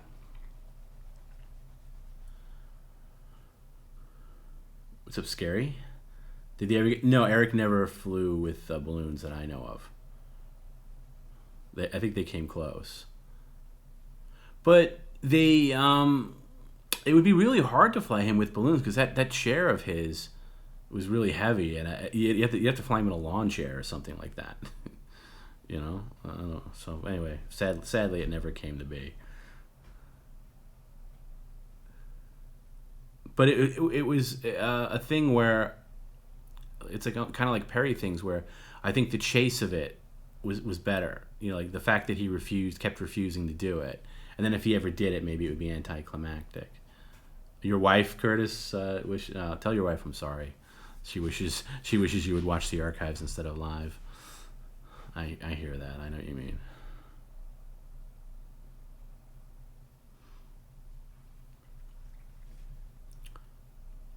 But I think I'm going to apply when I get back from California. I'm going to reapply because we didn't tick all the boxes the last time. I'm going to reapply for partnership on Twitch, and if we get that, I got to really look at the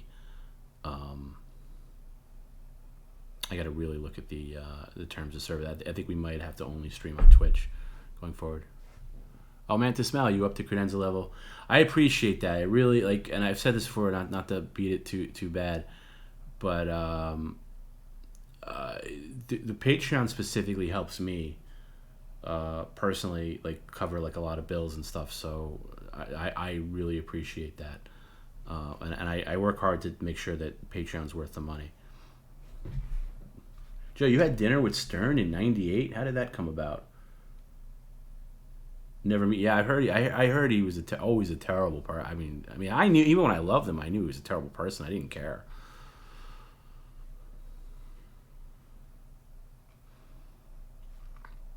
And I met him a couple of times, but just in passing, like not just like some quick little conversation. I can never, definitely not an intimate setting by any means.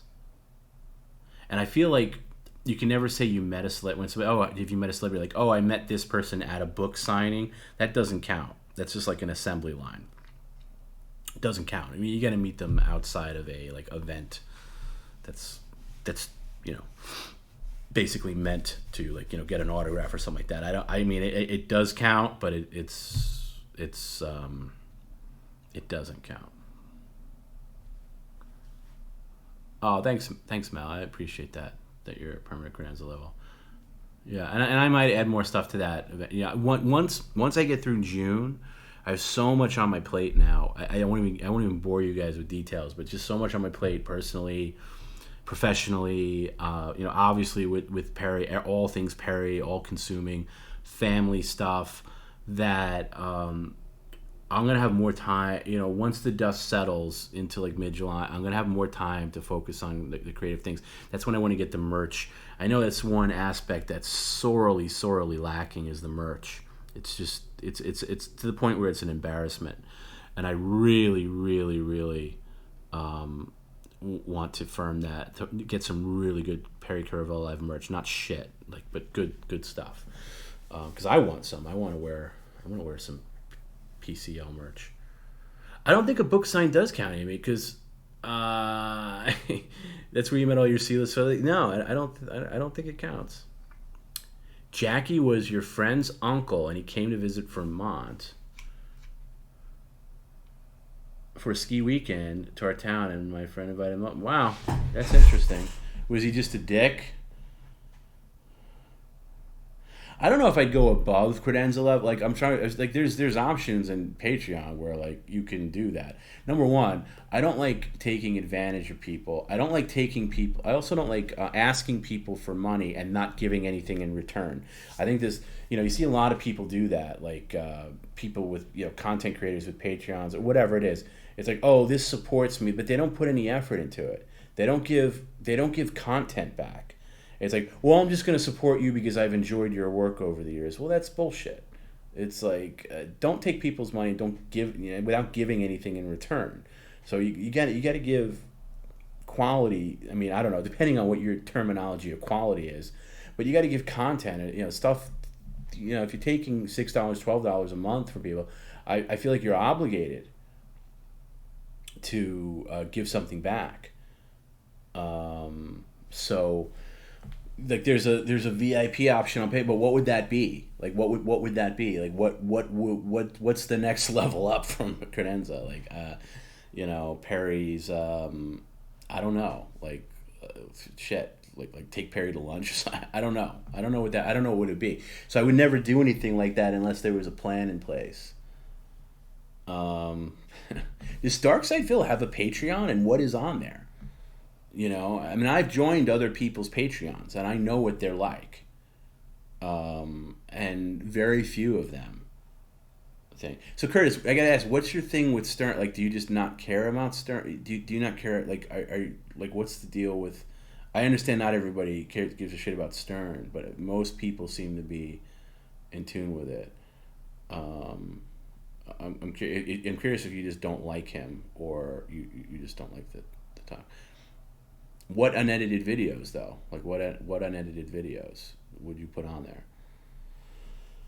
Like, I'll tell you what I want to do. One of the things I want to do, and I offered these before, like in limited runs, but Perry has those like 1/4-inch tapes of his comedy Pyrrhic Resurrection. Now, granted, they're mostly terrible, but they are, So I was looking up places in the Valley that'll transfer them, and they're really expensive to do. It was like, it's like thousands to get these tapes like transferred to digital, and then I would upload those to Patreon. But you'd want to make back your investment, right? And it's like, man, would that be an extra level? Would that be a regular thing? But yeah, I don't know. But that's what I want to do. one of the things I want to do. There's so many things I want to do on this trip that I can't. I had to come to a conclusion that I'm going out there to facilitate this Adult Swim shoot, and everything else is ancillary. So originally I wanted to get him a new desk, and I, was going to redo the thing and get cameras and stuff. I can't do all that this trip. I'm going to have to do that in the fall, like maybe September, make a second trip out and firm up stuff for the stream. This is about Adult Swim. I have to prioritize that. And we'll do streams, and there's a couple other things I'm going to do. I'm going to bring him some stuff, and that'll make the streams a little better. But I can't do everything. There's only so much time.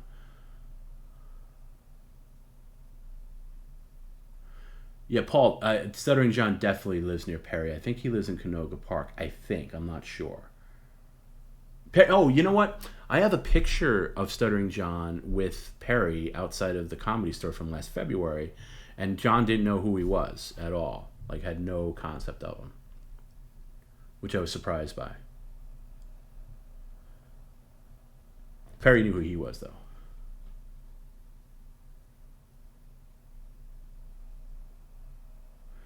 Do I ever think of incentivizing buying subs, like you sub 5 on Twitch and you get to hide an egg or something? Yeah, I do. Yeah, I do. Like, that's why I like making the offers like from subscribers only. Valuing the subscribers more. Yeah, that's like Subscriber Sunday. I think is pretty good. Like you got to be a subscriber to get a call from Perry.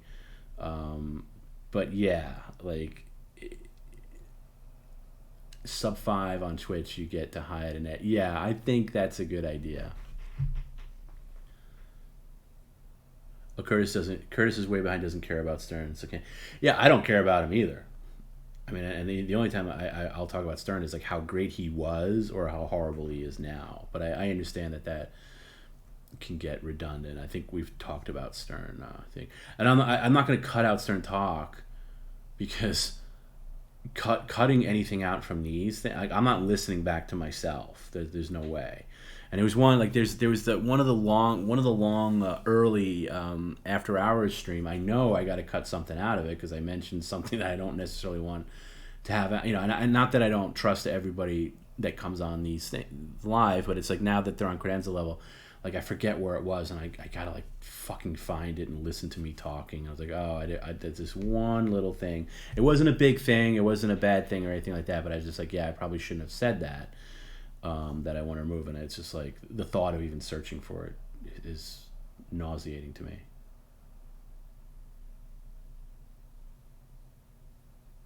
Penguin Studios for tape transfers? Okay. I will. I'll check that out. I'll write that down. Because I looked at a bunch and they all quoted like super high,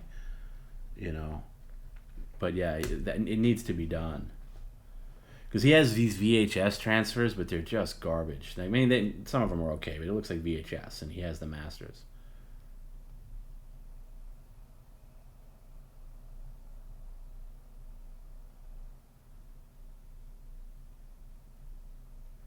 But yeah, I got a picture. Hero says Hero was there last year. Like, I have a picture of Perry with Stuttering John, but there's no context to it because he didn't really know who he was.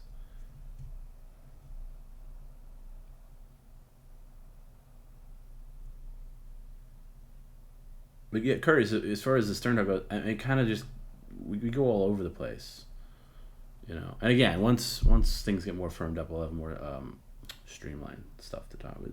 I'll talk about anything.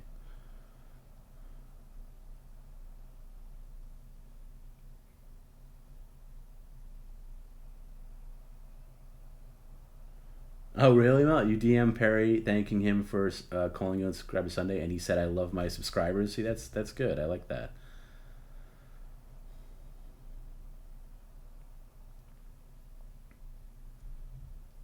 I was actually thinking about somebody mentioned Perry's Cameo,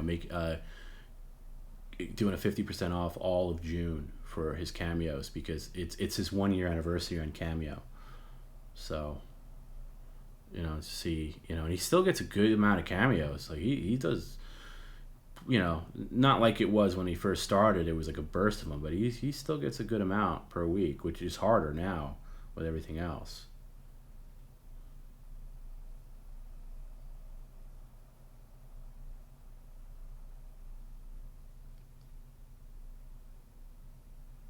But I will say, and I'll credit myself with this also because I don't let him mailing anything in. But Perry goes above and beyond with his cameos. He gives you more than what's on the page, like what because they only give you 250 characters, but he does, and I've trained him to go long, and I've seen other people do cameos. Sometimes I'll go on Cameo just to see what other celebrities are doing. And I saw Chuck Norris on there, and he just literally reads whatever's there, and he's like, "I see you having a birthday, happy birthday," and they don't add anything at all. They're in and out, and it's like 30 seconds, and I'm like, man, you're charging $500 for that. You're charging this, and again, it's going back to what I said about giving people value for their money. If you're gonna take money from somebody, not take money, you're asking money. You're some kind of subscription service or some kind of service. You owe that person some content, and it behooves you to go above and beyond, because you want to value, you want people to talk about, like, yeah, Perry's Cameo, and Perry gets great reviews on Cameo because he doesn't. Some people get mad that he doesn't go for something that they wrote. It's like, well, it's not necessarily his fault or my fault that he didn't get this deep gag you're going for, but that's the thing. But most of the time, they're really good, and he gets personality, and I have to monitor them all live. I'm watching him as he's doing them, and sometimes I'll stop him in the middle of it. I'm like, nope, you're not getting it. Go back, start again. But most of the time now, that's not as necessary because he's pretty good.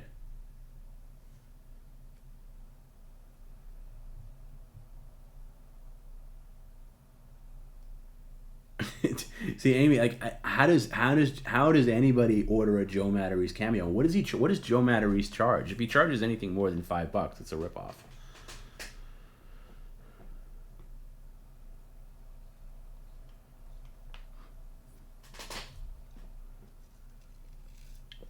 But what a racket, like, the whole Cameo thing is. I always think about, like, man, I wish I can go back in time 10 years and invent Cameo.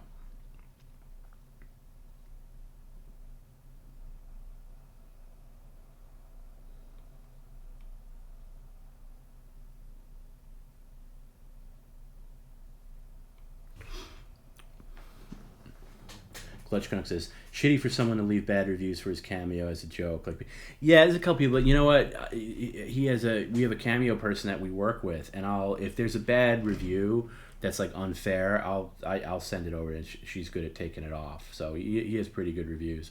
Like, people who dislike YouTube streams. And by the way, the people who dislike YouTube streams, like, that does nothing for the content creators. Like, that's more for your algorithm, the liking or disliking. So if you dislike something, like, let's say if somebody's disliking a Perry video just to be a dick, and obviously we know there are people that do that, like people that are actively rooting against Perry for whatever reason will dislike it. Well, that just means he's not going to pop up in your algorithm. It does very little to Perry or the actual content creator.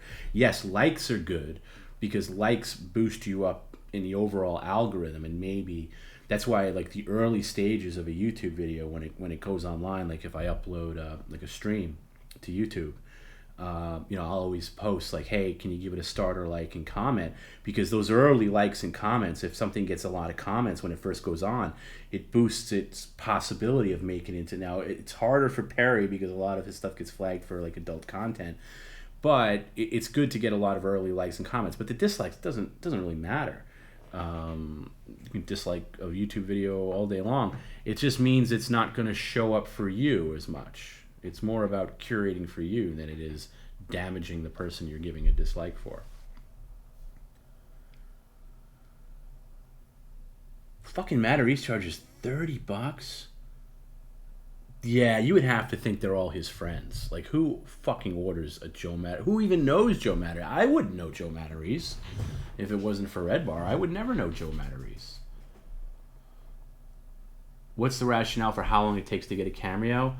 I got one in less than 30 minutes, and others took a week. Yeah, it depends on like, obviously, that's sometimes the schedule.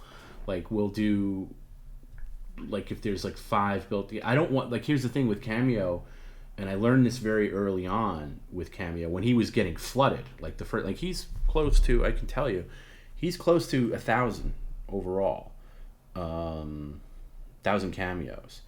I forget the exact number. I don't have it on me. Anyway, maybe in the 800s or something like that. But anyway, when he first went on, people were so like amazed by it. Like it was like 100 plus in the first like weekend, and it was hard because he as you guys have seen, he runs out of steam. And with cameos, it's different because they're very specific. It's not like the chat comments here. Paul, I would straight up love a Joe Matarese cameo. Hey, Tom, it's Joe Matarese. I hear you doing Perry Caravello live. Yeah. But by the way, Joe Matarese doesn't look like anything I thought he would look like because I just went off his voice for a long time. Then I saw what he looked like. It did. You ever hear a person's voice in your head for so long, and then you see what they look like, and it's like completely different than what you thought. But anyway, the cameos. I get a day off where he doesn't do it on stream day. So right now that's like Monday, Tuesday. So tomorrow we'll do a couple of cameos, and it just depends if that runs out, if that's like to the point where somebody's had it in queue for like 4 days, or if somebody just got one. It's just the luck of the draw. You find a day that he can do, where he has energy and he can do it. And that's so that's Monday, Tuesdays, Thursdays, sometimes Saturdays or whatever, and just find. And I have figured out that he can do 5 in a row and be fine. Any more than that's pushing it. So, or if they're involved or whatever, or you start, I'll be in charge of how many he does in a bulk. Because again, I want people to get the value. I don't want anybody getting a cameo from him. You're spending $60 on a cameo. Like I don't want people to feel like he mailed it in. Like all these other douchebags, all these shit comics and C-list celebrities that just fucking mail it in, and don't care about the people doing it. It's the same thing with the stream. Like when he doesn't give people value for their tip comments, I don't care what it is, you got to acknowledge it. And it's like you got to acknowledge the fact that somebody's spending their money on you, in the context of what you're doing. This is because if you don't value that, then there's going to become a time where people aren't doing that. They're not like, well, fuck this guy. And I'm not saying Perry. I'm just like other people that mail it in. I don't want to do that. I've never been that way. I always try to give people value for their money. Oh, Joe Matarese stopped taking cameo requests. He only had 14 reviews and not poor Joe.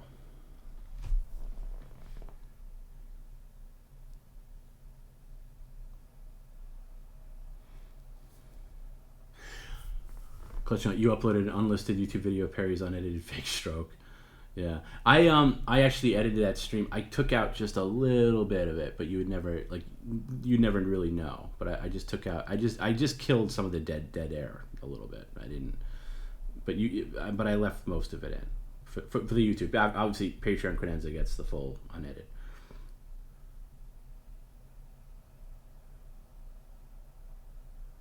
Yeah, that guy from The Office was the highest paid celebrity in Cameo. Fuck, man, more power to him. There's some people that just only do Cameo. You know who does really good in Cameo? Gilbert Gottfried. He does amazing. Kills on Cameo. Kills. And he's got different accounts too. Like he's got he'll do Dracula Gottfried or the Rabbi Gottfried, and that's separate from his own Cameo, which is crazy. And he does a good job. I've seen some of his Cameo. He's one of the few people that actually gives it their all. Knicks or Nets, neither. I don't care about basketball. I liked the Nets in the early late 80s, early 90s, up until probably the 94 playoffs. And then once that team, it's funny with baseball. I was always a Mets fan, and when my favorite players got traded away or dismerit, I still stuck with the team. And when the Knicks, when that early '90s team, kind of faded away, I just couldn't get it. Once Sprewell was a Knick, I lost interest completely, and I guess it doesn't make me that much of a fan. But I liked Pat Riley, and Ewing and that whole crew. And then once that era ended, it wasn't the same for me. And even like having the Bulls as a rivalry, and there was so many great rivalries in the NBA at that time. And I was also really big into NBA Jam at the time, the arcade game, not the home ports, but the arcade game. I'll still play that if I see it in an arcade. But I don't care about basketball now. I don't hate it. I just don't care. If I had to pick Knicks or Nets, I'd probably go Knicks, because the Nets are a Jersey team.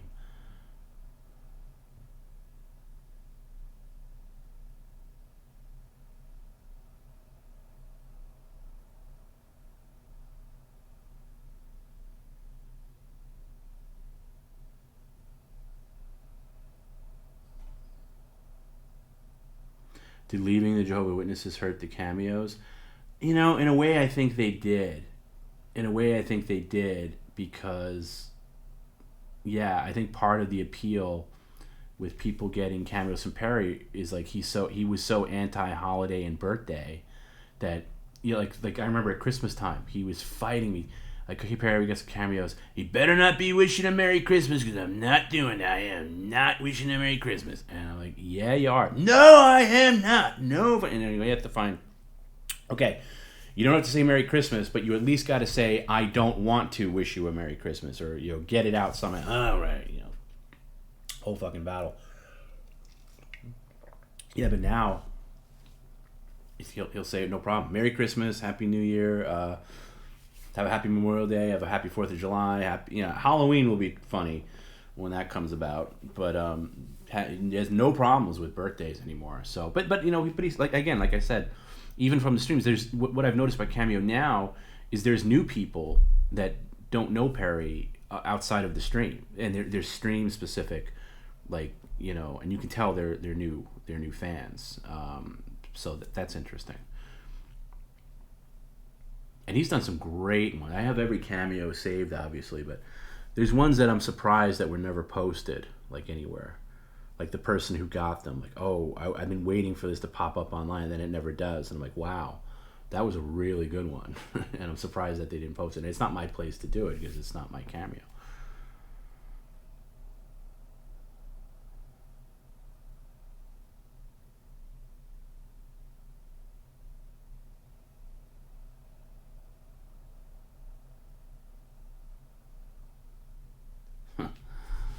Curtis, I've appreciated every dollar I spent on Perry, and I hate giving Perry money. A lot of credit goes to you, Tom, who created so many avenues to get. Thanks.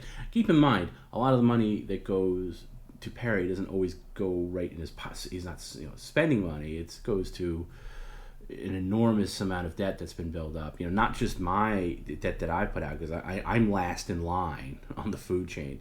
It's like other people, like his cousins, which I don't get into too much, but they did put in some money when he first lost his disability, and I have promised them that they would be paid back, and I still have to. It's a sizable bill that kills me that they are getting a portion of the stream money, or whatever else, but they do, because it's what I promised, and to make everybody nice. His cousin Mark helps. His cousin Mark's actually pretty cool. He helps Perry with his accounting and everything like that. So he's actually not, I wouldn't say overly involved in the stream, but he's been helpful. He also comes running over anytime Perry has extra food, like extra eggs or milk or something like that. He'll come over and get it, which I find funny.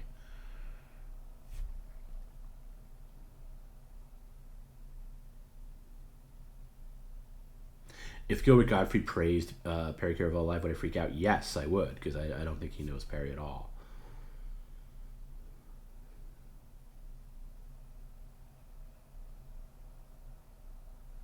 Yeah, Curtis, you're a rare breed. If you hate Perry, I think you gotta. I love him. I think most people here love him at the core. If you really loathe him, I'm sorry, but maybe you'll come around. Yeah, I remember playing a mobile. I remember playing the Baseball Simulator 3000 for the SNES. I always loved baseball games. Bases Loaded 2 for NES is still one of my all-time favorite baseball video games.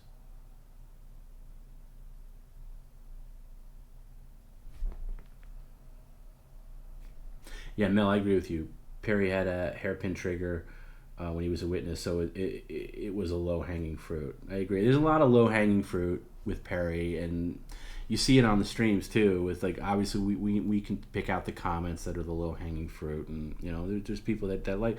There's some people that like low hanging fruit because it's easier to reach. It takes a little bit more effort to go to the top, and be more creative.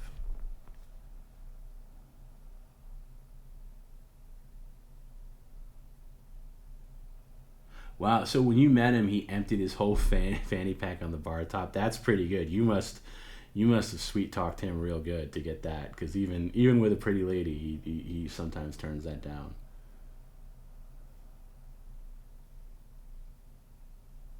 Yeah, I know. Hard to believe that.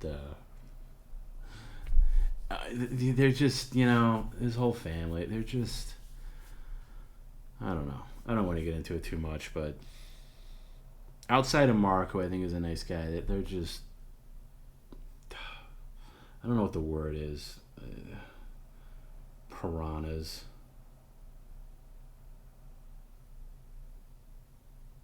Have I had celebrities reach out about Perry? Yeah, but just to the point where they like it, but not to like help. And again, we talked about this before. What drives me crazy about all these people who like Perry or watch the streams even, and there's some people that only like the streams. They just like Perry on the streams. They don't like any other aspect of Perry. But it's their own secret club, So they don't talk about it. They don't boost it. Although I did notice today, not to get into Whitney Cummings too much, but Whitney Cummings did actually like one of Perry's tweets today, earlier today. He the real Whitney Cummings, because I log into his Twitter to upload promotion for the stream, because I can't leave that to him. And then once in a while I'll just happen to see a notification that came in, and she liked one of his tweets, but it was just in response. I don't think she knows who he is, or it was a response. Yeah, bases loaded. The field was giant. But there was there was always this one pitcher that I would select that gave up home runs, and then if I was playing against him, I knew I can get a home run. It was weird the way the game worked. I'd like to play it. I haven't played it in a really long time. I wonder if my muscle memory is still good for it.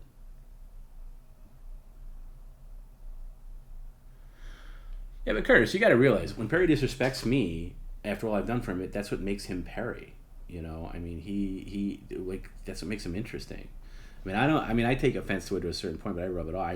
I know he is appreciative, just because you guys only see him for 3 nights a week on the streams or whatever. But there's moments where he's, I don't post the stuff that we talk about where he's genuine, because it's probably boring. But there's moments of genuineness to him. But he switches like a light switch. Who was the girl with the dark hair that's in all the fan videos talking to Perry? I have no idea.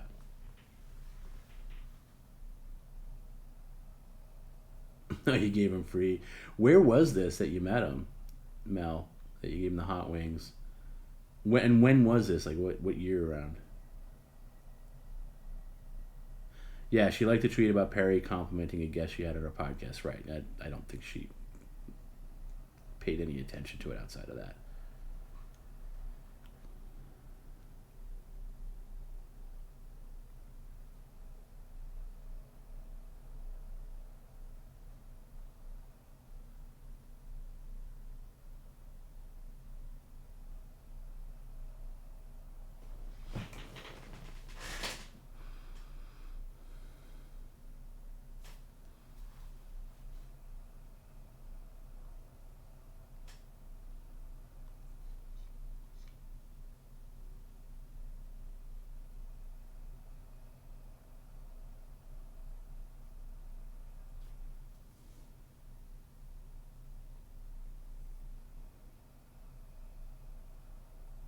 No, your friends didn't like the stream until they saw him crying, thankful of the fans. Well, look, Perry's gonna hit people in different ways.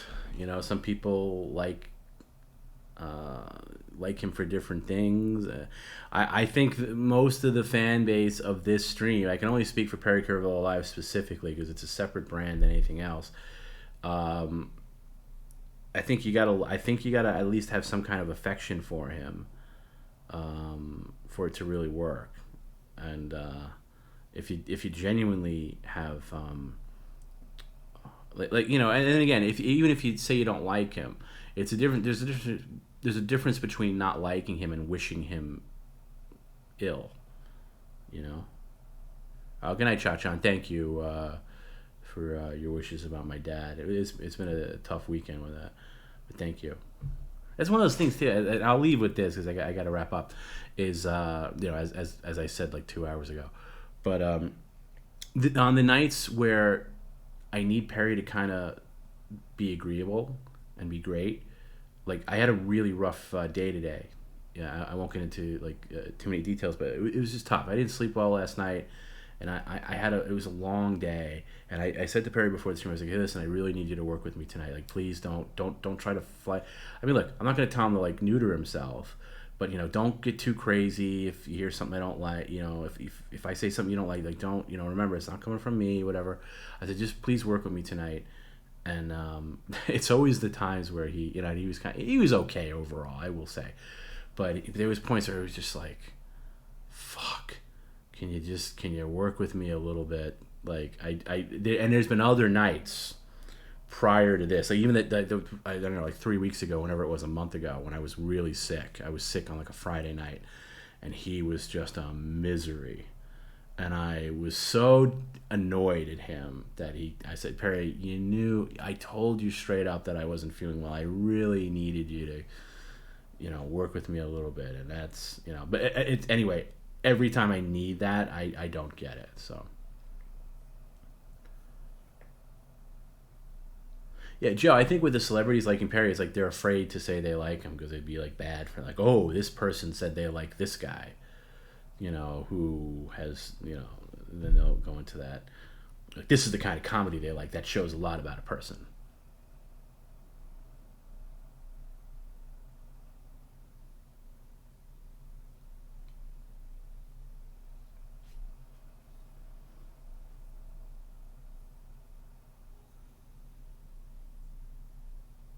Was he teary-eyed during that last call, or was he burping? I couldn't tell.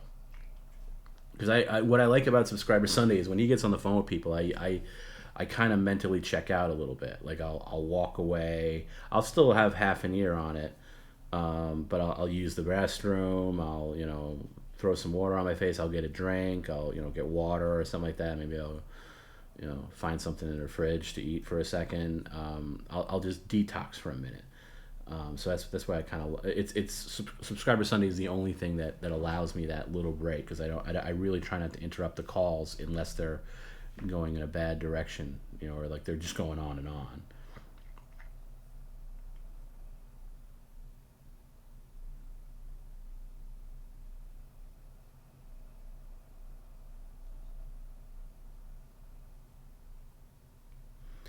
I've been a long Perry fan since 2014 when I first saw When You See the Heat.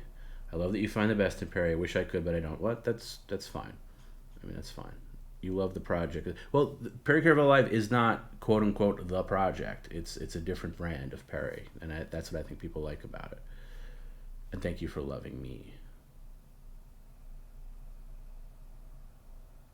See, I thought his voice was warbling on the last call because of all the hot dogs, and he was like half burping. But maybe I was wrong. Again, I wasn't paying attention that much, that closely.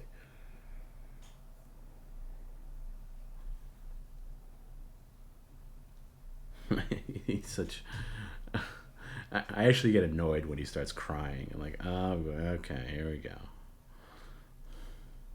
And it's not fake. It's just like this. It's like an instant trigger, and then he's over it. So, how genuine could it be?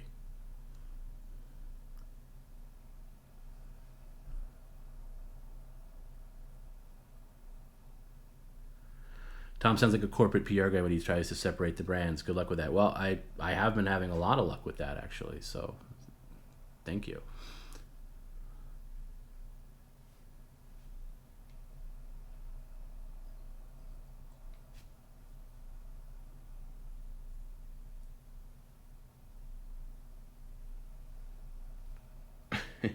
Yeah, like when he was reacting to the microwave turn reactions with the pretzels in his mouth.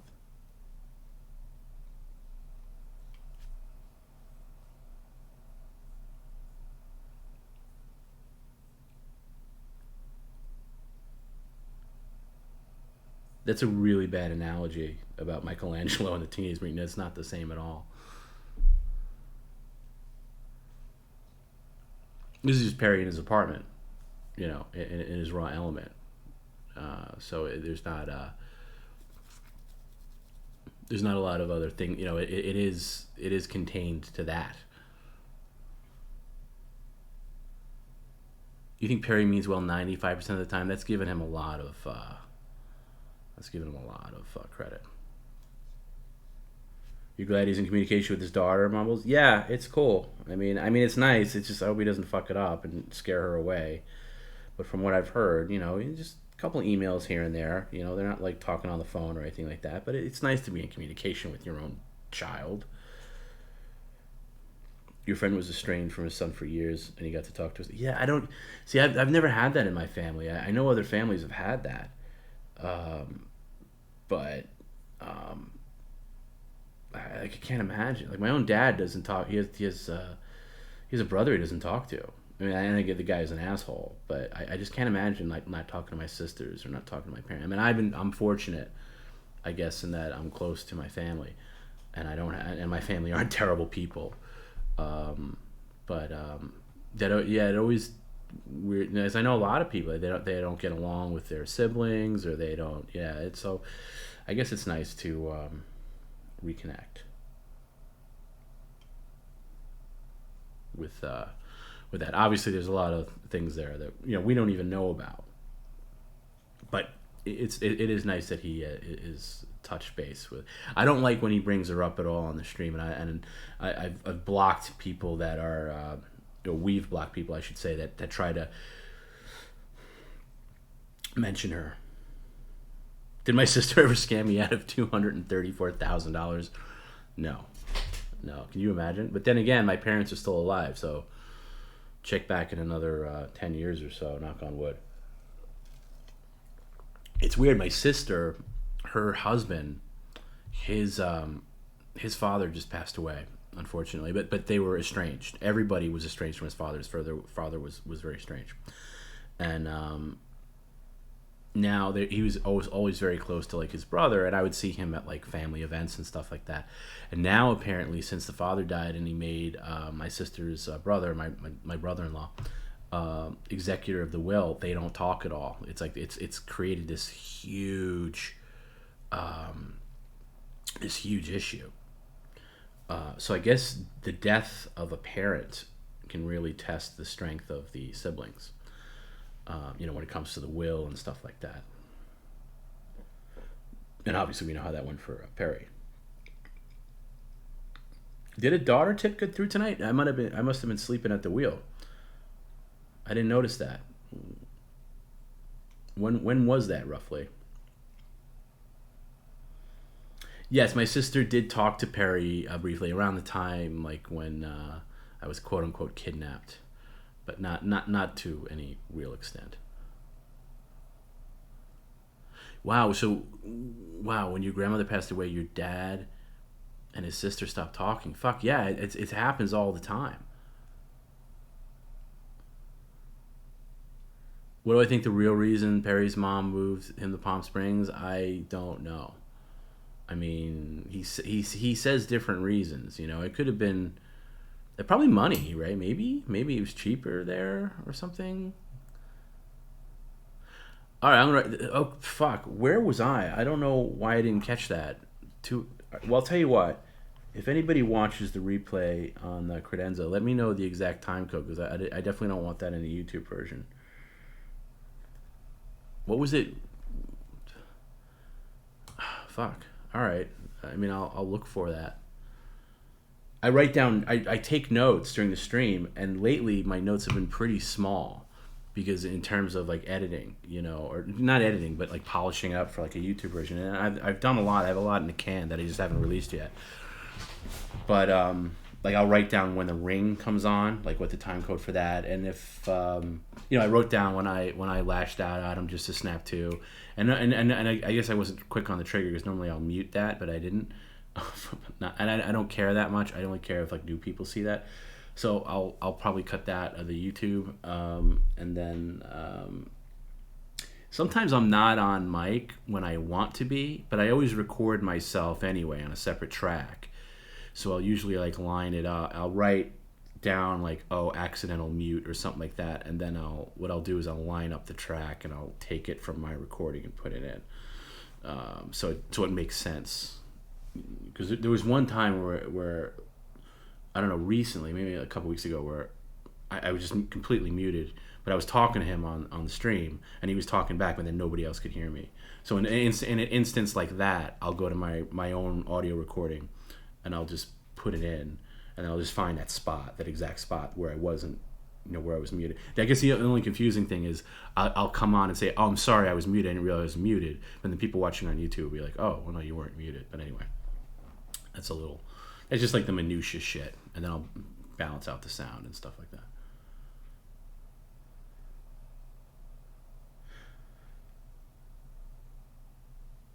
Could I ever imagine Perry meeting my dad? Yeah, I mean, it might happen eventually,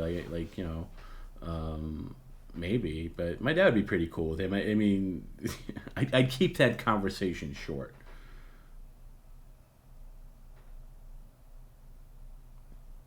Oh, okay, I know what you mean. So when he said that, right, okay, I thought you guys meant that somebody came in pretending to be his daughter. That's the stuff I look out for. If somebody just mentions his daughter, that I don't care about.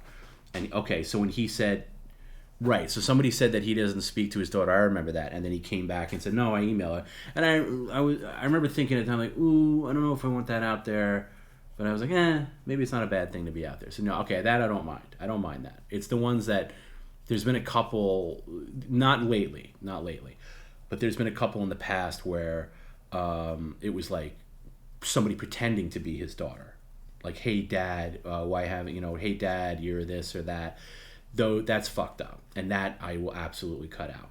That something like that, where the one that says that he doesn't speak to his daughter, and then he corrected it and said that he does, that doesn't bother me. I don't have any issue with that whatsoever. And you know what? I don't mind the information that he's talking to her out there so much. It's just I just don't want people contacting her directly. That would be fucked up.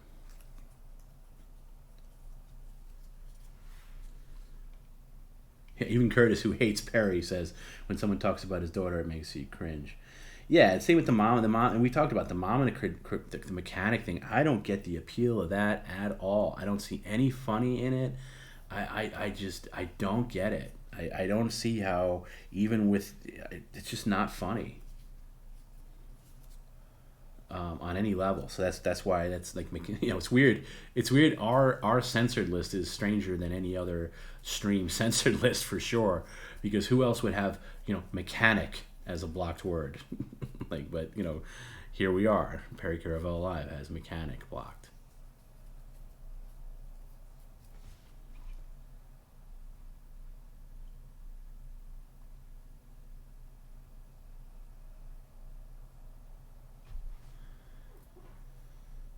Yeah, it's super cringe. Anybody bringing that, it's not. I don't know. I don't get it. Different people have different sensibilities of what's funny, but I think there's a line, somewhere, and that's just something that I don't dig on. And also the fact that he's so desensitized to it, like he doesn't react like God forbid that ever happened to my mom and somebody brought that up to me, I'd fucking kill him. Like I'd go ape shit. He doesn't. He goes ape shit on other things. He goes ape shit if you call him Francis, but mention the mechanic thing and he'll just be like, "Oh, shut up." Like it's no big deal. Like either way, based his reaction being hot or not, it's just not it's not something that I'm ever, if I ever see, and I try to keep a good eye on the tips that are coming up. Very rarely do I have to take action, but I'll just immediately skip past it or mute it or whatever. Yeah, there was a lot of mechanic donations early on, and then over time we just, I mean, there's a lot of topics that have come and gone. That's one of them I'm just not interested in. Yeah, you're right. Actual rape isn't funny. I mean, not that play rape is either. I mean, personally, I know that sounds weird coming from me, but I don't really find that too funny either. But that's just me. You gave up last week on trying to understand how Perry's brain works. When I didn't give up because I kind of know how it works, but then he does surprise me. I do kind of know how it works in a way, in a weird way. I do know how it works.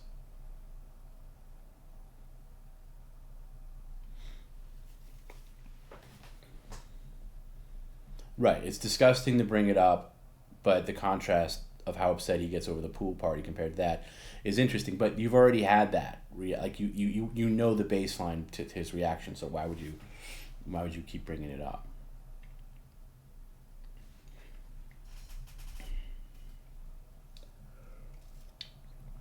Every time you think you get it, he surprises you. Right. Well, that's why you keep coming back, right? That's what we talked about. He's endlessly fascinating. He's constantly evolving. I mean, evolving might be the wrong word, but he's different. He's different. He doesn't respond to the same thing the same way every time. Even the whatever the usual tropes are, pool party, blah blah blah, or whatever. He gives you something a little different each time, which I think is interesting. Yeah, like the star rating. It took me a while to get his star rating down, and then I figured out what he meant by it. The 9 5-star, the 8 2-star, or whatever. I'm not doing that right, but it would be an 8 4-star, something like that. He's giving 1 through 10, and then he's also giving a 1 through 5 on the star at the same time, which is fascinating. And maybe I shouldn't have explained it because maybe it was better being a mystery.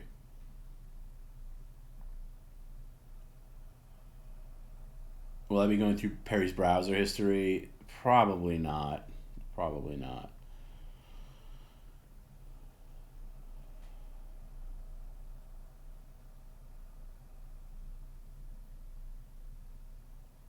Yeah, I'm not. I don't get the chapstick thing either. What does he need the chapstick for? Unless it is the Valley though. Maybe he just gets extra dried out.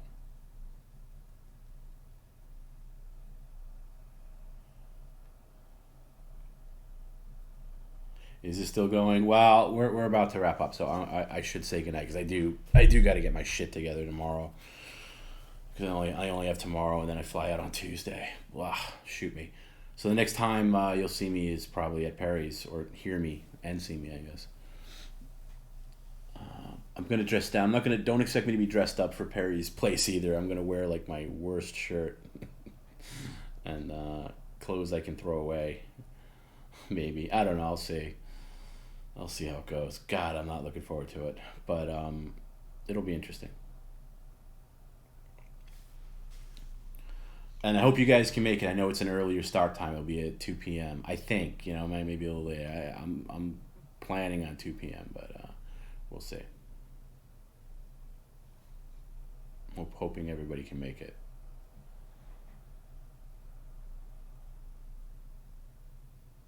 He's someone that strikes me as someone who just watches the front page porn. That's a very good description, and I think that's true. There might be a slightly used Napoleon outfit for me to wear. Yeah, can you imagine?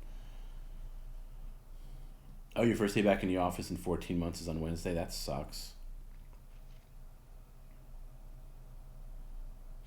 Yeah, I don't want to pack my suit because number one, I'd be afraid if I didn't fit into it. But I would never wear, like, I have a really nice Brooks Brothers suit that I would never wear in there because I don't know if any cleaner can get those smells out. So I would never wear anything I valued there. I wear like a t-shirt, jeans maybe. That's about it. Oh, you leave early, you're home by 5, okay. Are you in the East Coast, Curtis? I don't think he does too many Google searches, though. I think he just clicks on whatever he clicks on.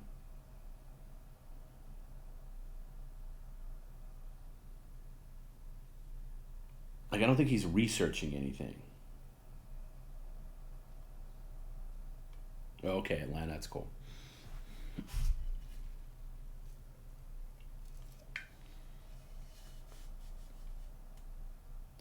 But yeah, I'll say Auf Wiedersehen, and we'll reconvene. I don't think I could do.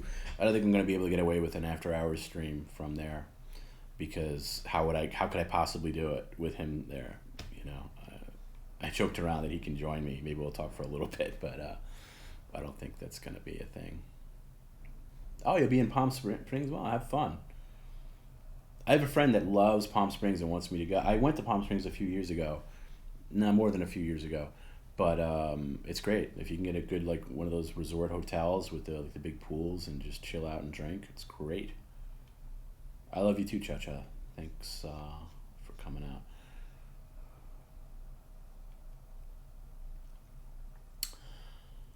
But yeah, I'll talk to you guys on Wednesday, and maybe there's a small chance we might pop up tomorrow just to do another test stream, but I can't guarantee that.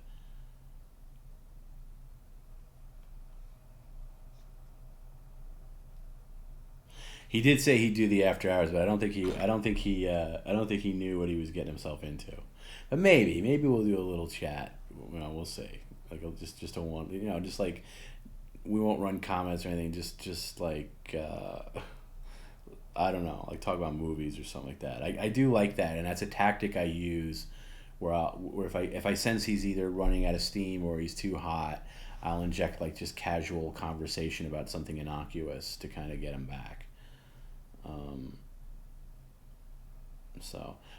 Dad's he's doing okay. My dad, thanks for asking. Ups and downs. We'll see. He did a ton of tests last week, and I think he's going to go to the doctor this week, and they're going to go over the test results. So I maybe get some more definitive answers this week. But thanks for asking.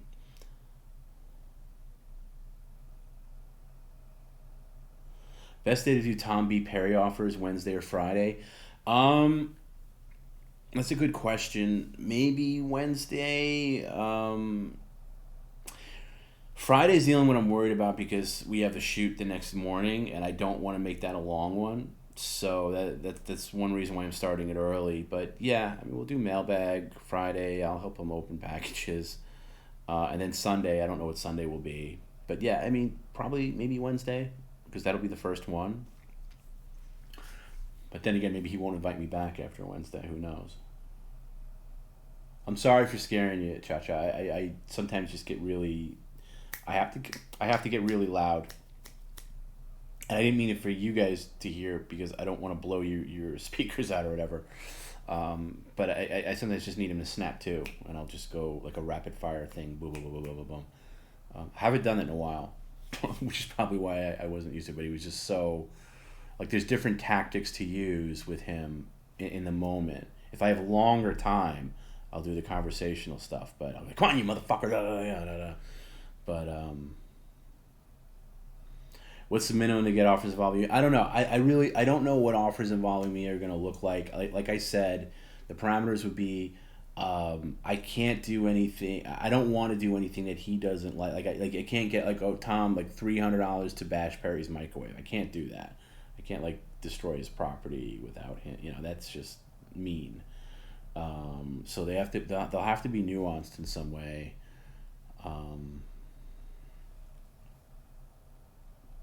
But yeah. Yeah, in fact, it's funny you say that, Chad. My dad actually went out with my mom last night over to a friend of theirs' home, and they haven't really socialized in a while. And they just went over for like drinks and time, and he was really happy about that. So that, you're right, that does go a long way. Like interacting with friends and socializing. Is a big deal. Can you offer me to dance? Maybe. I don't know. The hot tub thing. If we do a hot tub stream, that would be a random pop up. That won't be part of the actual stream because there's no way we can do the hot tub and then transfer back into the apartment. That's the problem with the mobile streams. Is the one thing I liked about that one we did, the Mobile Monday stream, is like he did that. It was like 5 minutes away, and then even when he drove, we just went to a be right back screen, and there was like maybe 12 minutes of downtime, and he was back. But if we're in a hot tub and bathing suits, and also, it's going to be hard to hear comments in the sun and like I don't know. And then are there other people going to be out there? there's a lot of variables to it. So if we do something like the hot tub thing, which is just something I kind of came up with on the spot, it would be just like a random pop up thing, like maybe even a workout stream or something. I don't know. I have all these lofty ideas. I don't know if I'm going to cram them in, and that's always the case when you go away, right? Like when you travel, whether it's for recreation or work, you have this like mental itinerary that you're going to get to all this stuff, and then once you're actually doing it, you realize that, oh no, this is completely unrealistic. I only have time for this, and that. The one thing I do have to fit in is him getting waxed on his back, and possibly the Brazilian, because there's the guy who offered real money for that. If he agrees to smashing the microwave, it's a different thing, but I don't think it's as satisfying if somebody else is doing it. You want him to do it. It's like turning the microwave. Like I'm glad he did it on his own, because me coming over there and turning it, that's not fun. It's fun if he does it willingly by himself. At least that's what I think.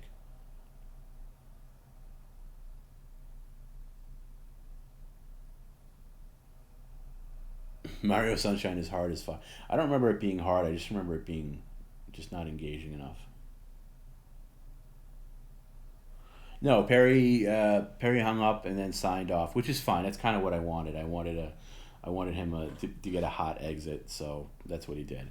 He sent me a text message. He's like, "Good night. Don't call me. Like we'll talk tomorrow." So.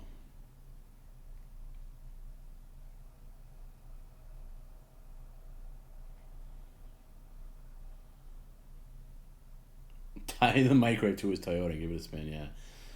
I mean, but then again, if anything bad happened to his microwave, I would take him to Costco immediately and get another one. Or Best Buy, wherever. Right, but if you had a new microwave before, it's not the same thing. It's not. I don't think it's as satisfying, right? Him bashing his microwave knowing he has a replacement right there. You'd want him to bash it on his own, not having a microwave for at least that night. It's tough. I mean, I don't personally. I totally got the whole turning the microwave thing. I don't personally get to destroying the microwave. I mean, I get why people would find it interesting because it's something he values, but oh yeah, no, I'm gonna weigh the microwave. I know that. You guys will remind me if I forget. I know I owe that.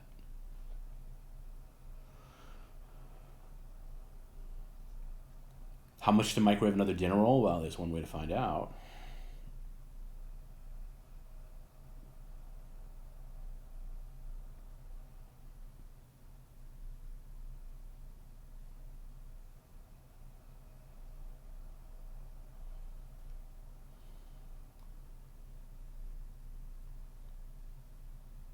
Yeah, I agree with Amy. Like again, it would take him a lot to bash the microwave, and he would hate doing it too. He would absolutely hate doing it.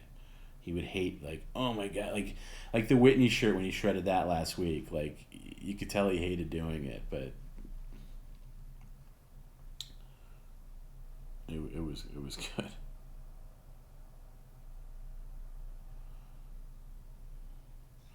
But yeah, I agree with that. The threat of destroying his stuff is better than actually doing it. But that grease chair's got to go. Yeah, I agree with you. It's so hideous.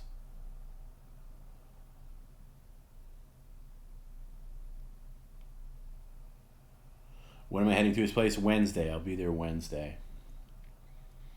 I think. I don't know. Then I talk myself out no, why don't you just stay at your hotel and do it from there? But I gotta go there. It's gonna be tough to take time for myself out there. Like I'm going out with a friend on Tuesday. Wednesday, if we're done early enough, maybe I'll see a friend. Thursday, I think is probably the one day off I'll have, where I have plans with a friend of mine that night, and maybe I'll just chill out and detox that day. Although, no, we have to rehearse a little bit, so it's not a day off. Sorry, what am I thinking? And then Friday is the Mailbag Friday. Saturday is the shoot. And then after that, I'll breathe a little easier. and then Sunday is Subscriber Sunday next a week from today, and then then Monday I leave. Well, I'm going to San Diego. I don't know why he has so many toothbrushes. That bothered me when I saw that. In fact, I don't know if I did it on camera or not, but I asked him for one, and he said no. I said, "Oh, can I have one of these? Just for travel?" No, I need them. No, sorry. I was like, okay, can't give me one. And by the way, at the time, like I'm like literally paying all his bit. Like I'm paying everything. Like I'm paying for his rent. I'm paying it. Can I have one toothbrush? No, I'm sorry. Sorry, no.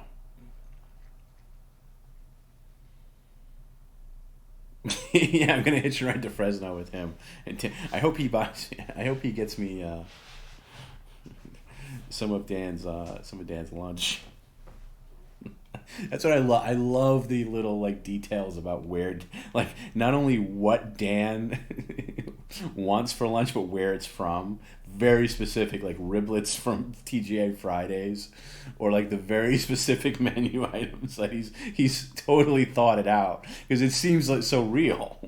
And Perry just like shakes his head like, "Oh, you fucking asshole! I don't want anything to do with you." When it's like, "Hey pal, like get me the let's get a Grand Slam at Denny's," and breakfast taquitos was great. Yeah, fucking great. It's just, or what was the other one? What's that fast food Chinese place that he ordered from the other night? I can't think of it. I don't know why I can't think of it. It's like that really popular Chinese fast food place. I've never been to, by the way, but I know what it is. My brain's a little wonky.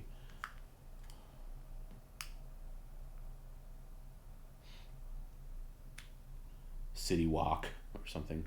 Yeah, Panda Express. Panda Express.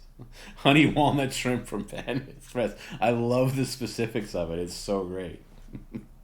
And I hate when he talks over the food part of the tip comment from Dan. That was the best part. But I think everybody else gets it, which is the beauty of it.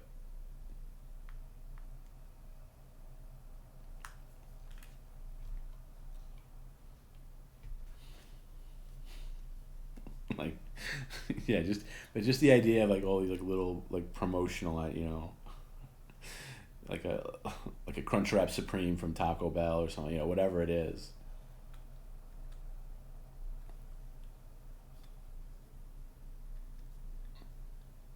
Jay Leno's comment did not get replayed. Did I promise it? I'll have to look at it. Maybe I'll replay it for Wednesday. There was a couple of them he talked over tonight, and I tried to replay all of them.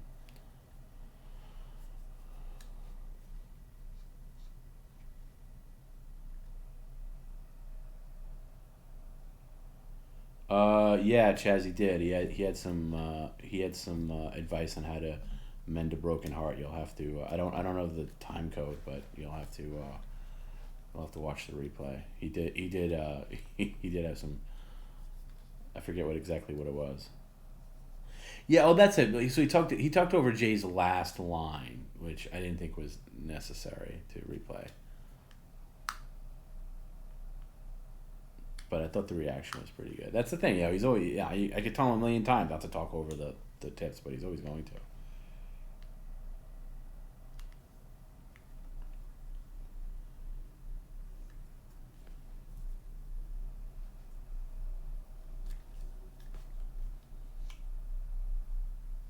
But that's it's like you can't win sometimes with him talking over stuff, because if you front load the comment with an insult, he'll talk over it immediately, and then if you save the zinger for the last line and compliment him, he'll talk over the zinger because he's responding to the compliment. Not all the time, but sometimes it just, and at times too. And I'm in his ear. I'm like, shut up, don't talk, just listen, shut up. Because you can almost see him opening his mouth. But I will say he's been much better. He's been better at it. Because there's times where, like, I'll let him go for like 40 minutes straight sometimes, just responding to comments, and I won't pipe in at all because he does a pretty good job.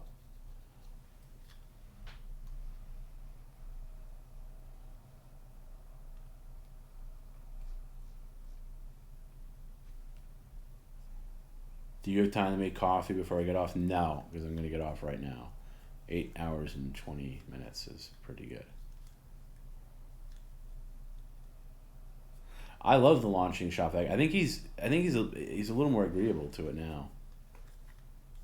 Yeah, start with Hey Francis. Any plants need watering? No, I don't have any plants, so I'm good. But thank you. I'm not a plant grower guy. Sorry. Yeah, it wasn't. Yeah, that's a good point. Yeah, Perry hates launching things from a shop vac because it wasn't designed for do it. It's like the shop, not the shop vac, the paper shredder. It's for paper. Okay, right, but you're getting paid $500 to shred, whatever it is. It's for paper. It's meant for paper. You just can't get that through. Again, it's part of one of the endearing factors of him. I want to play with that paper shredder too. But I don't want to be too annoying. Like I can't be the antagonist. I can't go running around, playing with his stuff or anything. And that's been done before, and I don't want to. That's not my. It's not my job. It's not my role. I don't want to do that.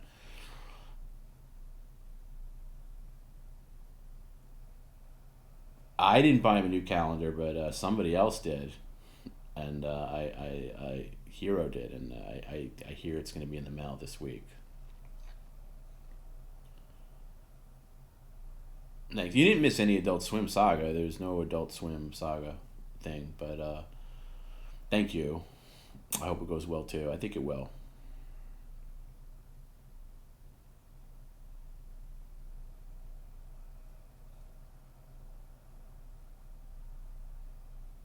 I agree. It is a shitty shredder. I can get him a professional shredder. I don't know what he shreds stuff for. He keeps everything. Well, he has items that I don't have. Like, I don't have a shop vac. I don't have a paper shredder. Can you send me Outback and him anchovy pizza on Wednesday? Yeah, that'll be good.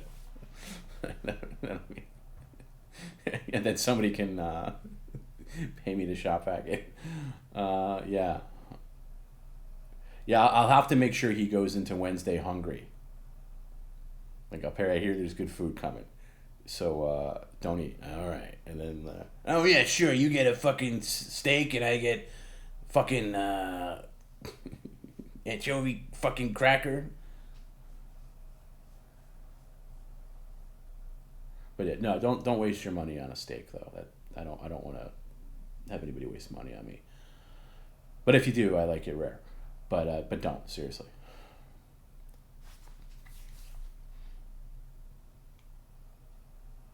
I am curious to answer his door though when there's a knock at the door.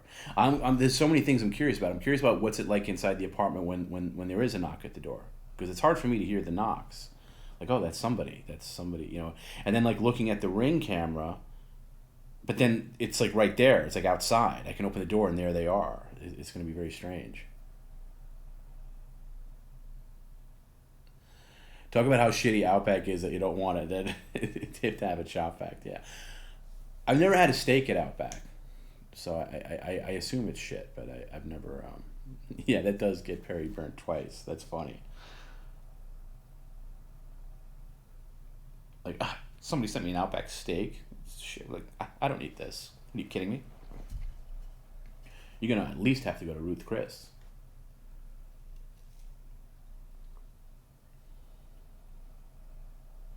Who'd go to Outback? Outback is a great steakhouse. I'll eat it if you don't want it.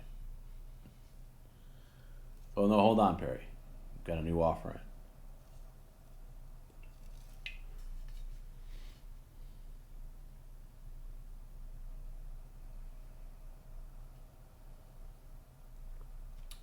Yeah, I would imagine. Like I haven't been this, out back in a while, but the only thing I ever got there was like burgers or like I don't know, like wings or something. I never had their steak. Barry keeps talking about that Lowry Steakhouse. I finally looked it up. The fucking place is in Beverly Hills, and it's not even rated on like the top steakhouses in LA. So I don't know. Like I kind of wanted to take him there like Saturday, like as a reward dinner, but like now I don't know. Oh, don't order me a deep dish. Can you imagine? Deep dish pizza to shop back. Does Perry get nervous before the Adult Swimsuit? I don't know. Maybe. Maybe. I mean, how could you not? But then again, he's pretty confident. I think he'll nail it. He'll get it down pretty good. I'm going to be sad when the Adult Swim shoot is over because I like using it as like a thing. Like, hey, Adult Swim's watching. They don't like what you're doing right now. And then once, obviously, I guess we could cycle back to it in terms of like, because there has been talk of him bringing his character back. But, he's got to do a good job first. But I like using it as a, I don't know, not a threat, but like as a thing like to keep him in check. Doesn't always work though. Yeah, Perry gets nervous when he opens packages or that look like glitter bombs or opens containers that look like soup.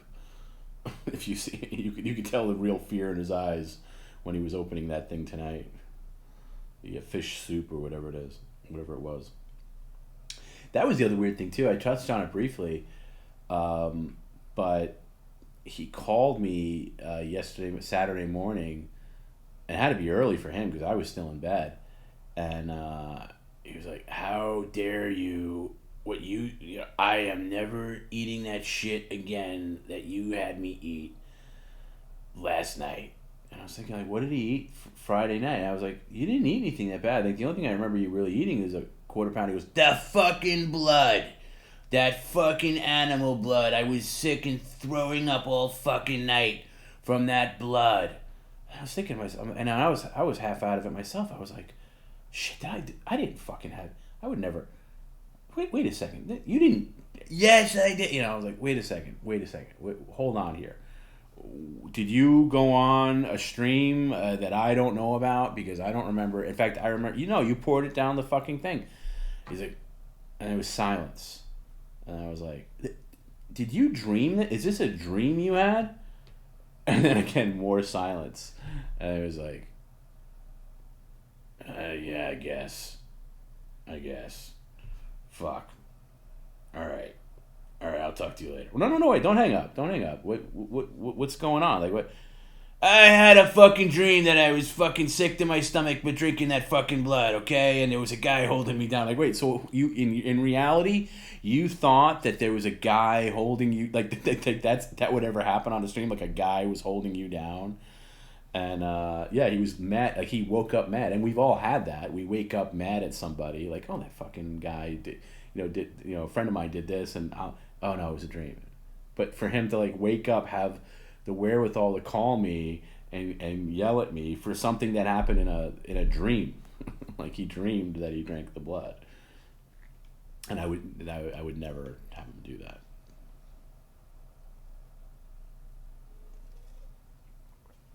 Yeah, like we said, like I agree with you. DSP's henchman taking it too far. Like, there's somebody on Instagram that's writing him, threatening that, like the diaper thing, which is weird because the guy that actually drops some of the stuff on his patio is not that guy, and the guy somebody dropped something over for that fertilizer on Thursday is not the regular guy who does it. It was like, so there's a rogue guy playing that part, which is strange. I mean, hopefully it doesn't go too far. But yeah, that was thing. Anyway, it's no, Friday is the last stream before his shoot. Friday, 2 p.m. Friday. That's the last. Yeah, I don't know. I mean, I don't know if Scarlett is catfishing him too, because I don't you know, who he talks to on Instagram, I don't friggin' know. I mean, I could probably find out, but I don't, you know, there's only so much I can do. So I don't know.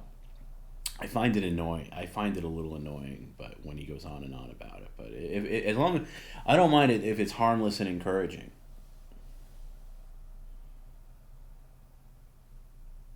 Yeah. Is that what he said? Because I wasn't clear on that. Was it a DSP henchman that was holding him down, forcing him to drink the blood? Can you imagine if that was the stream? Can you imagine? Like, all right, Perry, drink. That'd be crazy. Then now you're getting into like wrestling. Like now that's like old school like wrestling storylines, like where it's like it's that over the top. Were we caught up with Mailbag? No, not by any means. No, he's got a shit ton of. I'm going to find out how much mailbag he really has, because there's that area, that pathway to the door that I haven't seen in a while. So I'll see. I want to organize some of that stuff. And then I want to, whatever. I won't get into it, but there's things in there I'm just petrified of.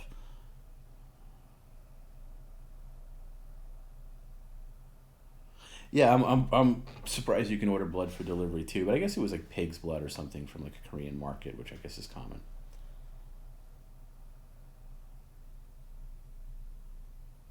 Oh, that's great. Yeah, see that's what I'm afraid of. There were new people in the stream when we were talking about it. They were like, "Whoa, that's too hard about holding him down, making him drink blood." It's like, no, it was a dream. That's like I always fear of like people tuning in at the wrong time and catching the wrong thing and getting it out of context. You know, it's so crazy.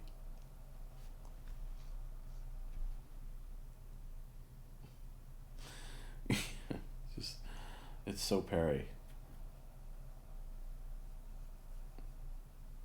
The trophy, but yeah, I think the trophy thing ran its course. I mean, there was that great stream where he had all those trophies. I don't know if they were all sent by you, Curtis, but it was really good. Best baby, best this, best that. I thought that was good. I don't know where else you'd go with that. Will there be a gross Easter egg hunt for Credenza members? Yeah, I don't know. I think we do that on the stream, right? I mean, can I, like, with permission of the people, oh, you sent all five. The snowboard, yeah, that very good work, Chris. Those were all really good. Um, I think I'm gonna have to address the smell early on the stream on Wednesday, and like Perry, there's things in here, and that's when I find. I think I'll leave the one on the air conditioner alone because I like that one, but under the couch cushion, there's gonna be things in there. I want the pickled egg in the Kirkland box. I want to find that, and thing. No, I just said mailbag is not caught up by any means. There's a lot of stuff to get to. There's the chicken in the boot, and there's the credenza egg, which, yeah. So I don't know. As far as things go, it's gonna be how bad the smell is in there and how I can endure it. You're gonna have a little noise on Wednesday because I'm definitely having that patio door open the entire time. Definitely, just to get some air in there. Fuck. I don't know. Maybe it's possible he already found that egg in the credenza and just never mentioned it. That's possible. But I was asking about his drawers today just to kind of get an idea of that. How often he goes into the lower drawers. Because when he put that egg in there, I specifically asked him to do it on the lower drawer, not the top drawer where he was putting the other stuff in the head cheese. So that it could still. Oh, fuck. Yeah, I'm getting sick just thinking about it. But we'll see. Yes, his bathroom has an exhaust fan. You haven't heard it? He's always turning it on.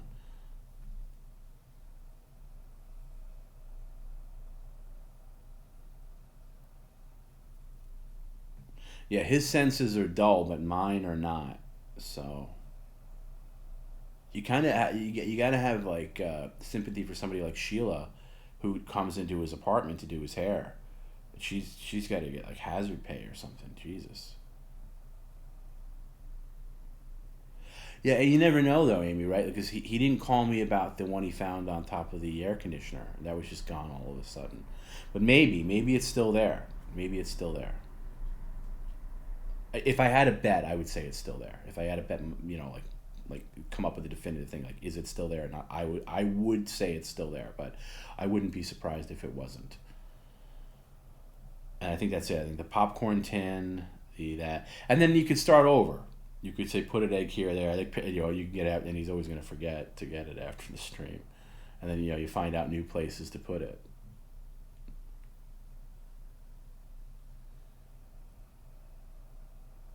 No, Sheila's been coming into his apartment solid for the past year and a half because I don't think she works out of her shop anymore. So she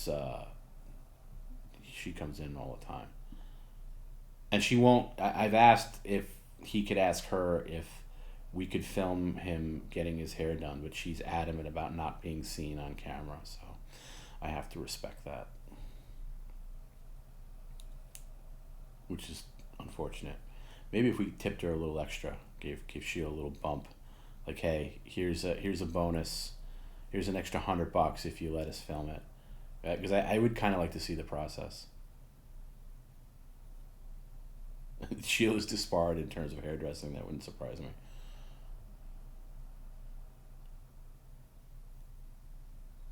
Perry is growing his hair out, which is taking a long time.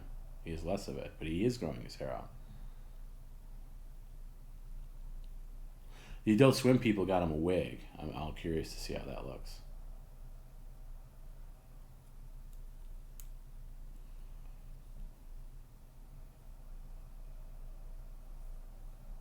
Like an old school wig, like from him, like 15 years ago.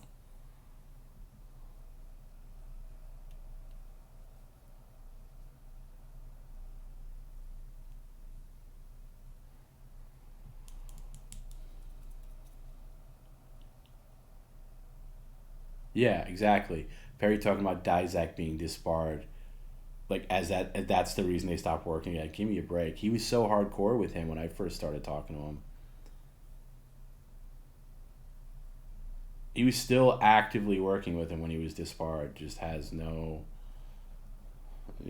That's why I think it would be so great if, like, one day, down the line, like if Amy, like, mentioned somehow that Dizak was in her back pocket. It would be such an Amy move to do. Like, just, like, you're getting somebody to, like, throw a game or something like that, or throw the boxing match for a bad thing. For like a bad, you're gonna go down in the 6th round, and they take a dive.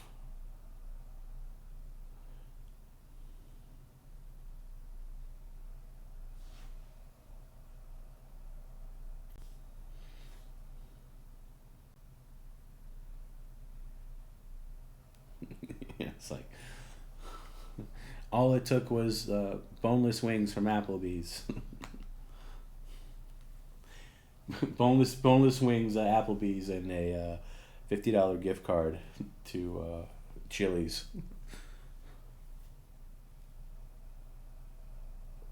That's kind of what I like about the whole Amy thing, is Perry is in awe of her power, like, and he's not surprised by it either, which makes me think what the real Amy's like. But God forbid if he ever runs into her, like, she's just like Superwoman now. Like, she could do anything. She's all powerful. But I buy into the power of it too, in a weird way. And you can tell the real Amy from fake Amy, for sure. Like, fake Amy kind of sucks, but real Amy is, you just know that the level has stepped up considerably, and she is not to be trifled with. You fell asleep and woke up to the gym, but yeah. Oh, sorry, I missed it. You fell asleep and woke up to the gym, but you left the streaming running. What a lovely thing to wake up to. Oh, I'm sorry.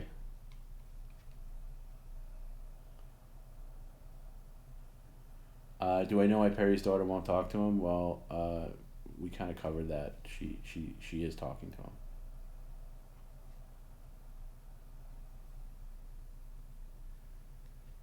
And maybe I need Amy for protection if things get too rough.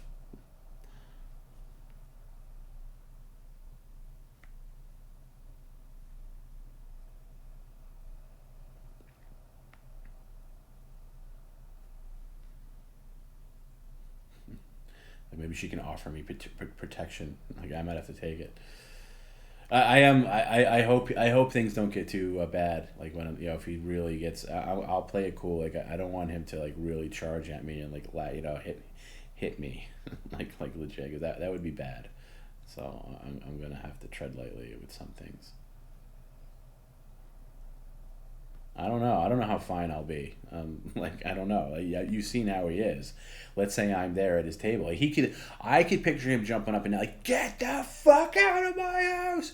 Get out! Get the fuck out!" Like literally throwing me out as we're doing a stream. I could see that if things go a certain way.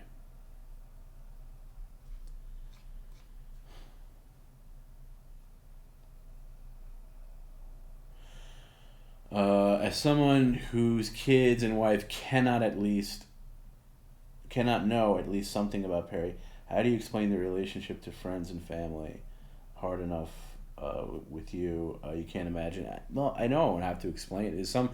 There's some people in my life that know about it, and other people who don't. It just doesn't really come up. It does now more that I'm doing this, and this is taking up more of my time. So if I explain like why I can't do something on a Friday night or a Sunday night, while I'm working. Well, what are you doing? Well, I'm doing this. And then people are like, oh, you still do that? Like almost looking down on like what a waste of time, Like no, it's kind of evolved into this other thing now. So in answer to your question, some of my friends know about it, and others. Some friends actually watch it. Like they're like, "Oh, I watched the stream the other night, or a little bit." They won't watch the whole thing.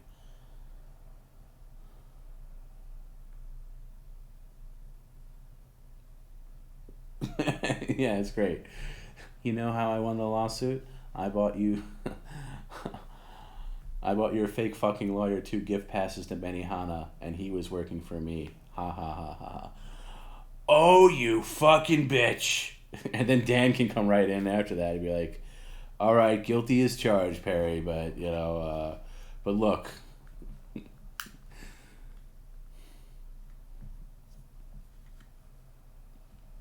Take me out to Outback for bloomin' onion and some wings and it's water under the bridge. We got bigger fish to fry. I think we got a good case against YouTube and Twitch and Patreon, whatever. It's just I think that could be fantastic. Yeah, it has to be done at the right time, but I think that could be great. I don't know why that popped into my head. I'm sure you've thought of that already. I don't think that's an original idea, but I was thinking about it today. Like I said, I was thinking about it in the shower. I was like, man, wouldn't it be great if the reason Perry lost that lawsuit was because Amy bought Dan Dizak, but obviously, but for some cheap thing, like just like a free meal or a couple of appetizers. It's just so, and then what's funny is he tells his cousin sometimes about, yeah, Amy was on my fucking stream, yeah, fucking bitch, she fucking hijacked my whole stream and took over, and like the cousin buys it, like, oh wow, she was always a bad seed. And then but then like you can have get this, the reason we lost that fucking lawsuit, Amy bought Dan.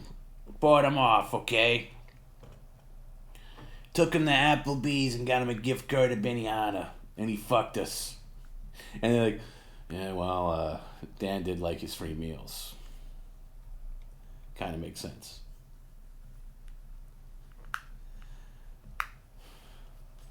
That's great. But think about that kind of lawyer. Like, I'd almost want to write a show where a lawyer is that pathetic.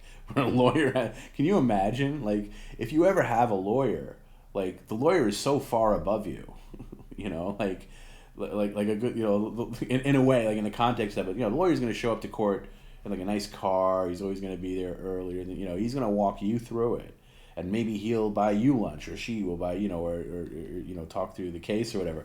Here's this fucking lawyer that like he needs to bum a ride from Perry of all people, and then get free lunches from Perry. That's, I mean, if you saw that on a character on a sitcom, you wouldn't believe it. It's just I want to know what he was wearing. I want to know what apartment complex he was living in. I want to know everything about him. I honestly I want to write a show based on that. Like this shitty attorney, the world's shittiest attorney that just mooches off these poor souls.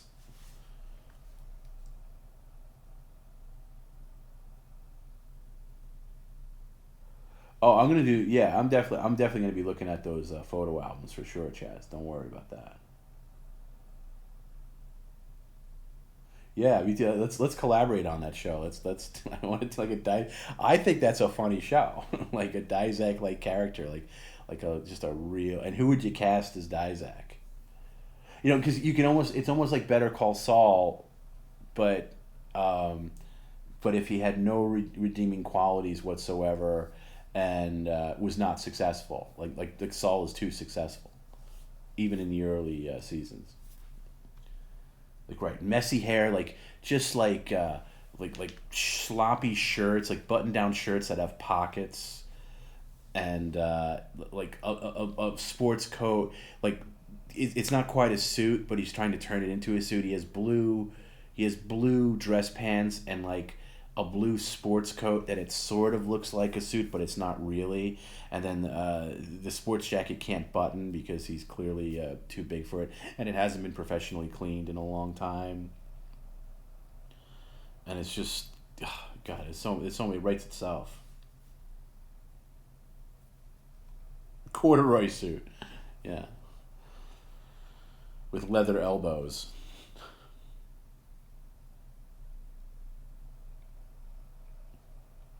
Yeah, clearly doesn't know how to do a tie. It's all like, yeah, so, and has the top button unbuttoned. You can see his like undershirt, and the shoes are like not dress shoes. They're like They're like dark black sneakers. They're like Reebok sneakers, but he tries to pass them off like they're dress shoes.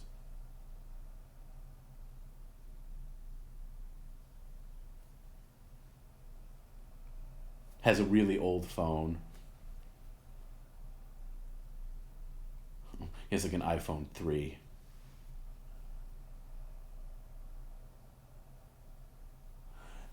Okay, yeah. I knew you were a lawyer. I didn't want to blow you up, but that's interesting that, you know, like, yeah, we can all picture that type, you know, like the assigned attorney or something. So fucking funny. Like, yeah, I mean, I'm so fascinated with him. I want to look into him more, but I don't want to. I don't want to look into him more because I'd be too curious to actually contact. Like, hey Dan, without risk of suing me, can I just ask you a few questions?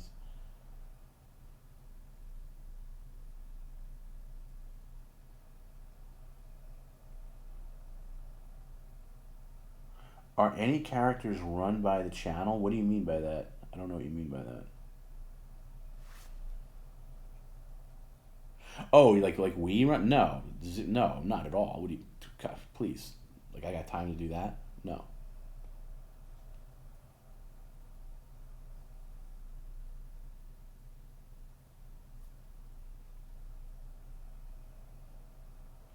Yeah, I'd love to know what he's doing now. I'd love to know like what cases he. I'd like to see all his cases and paperwork he's filed. I'd like to see what his handwriting is like.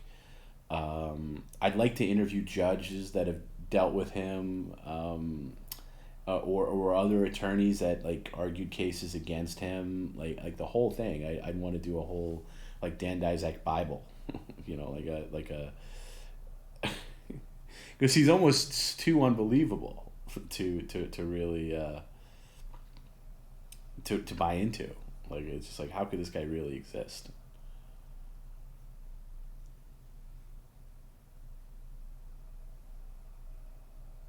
But Anyway, I should really cut it there. It's fucking 4:40. Jesus. Every time I say I'm not gonna do this, I do have to pack it in. But we'll reconvene on Wednesday. I'll be on the West Coast. I'll be with Perry. It'll be a blast, and hopefully I don't get murdered. And there's a lot of route to pain in that apartment. If I don't get killed by the smell, I'll get killed by something. Or Perry himself. So we'll see. After hours stream, Curtis, and yeah, I kept it minimum stern talk for you, so you keep that in mind. Yeah, I love Tanti's like always needed. A kid couldn't drive, didn't have a license, didn't have a car. I think he's worse than Lionel Hutz. I think Lionel was more legitimate. But anyway, I'm gonna kill it here. Good night, everybody. Thanks for hanging out. Yeah, maybe you'll see us pop up tomorrow for a test stream, but I can't guarantee it. Okay. Good night for real.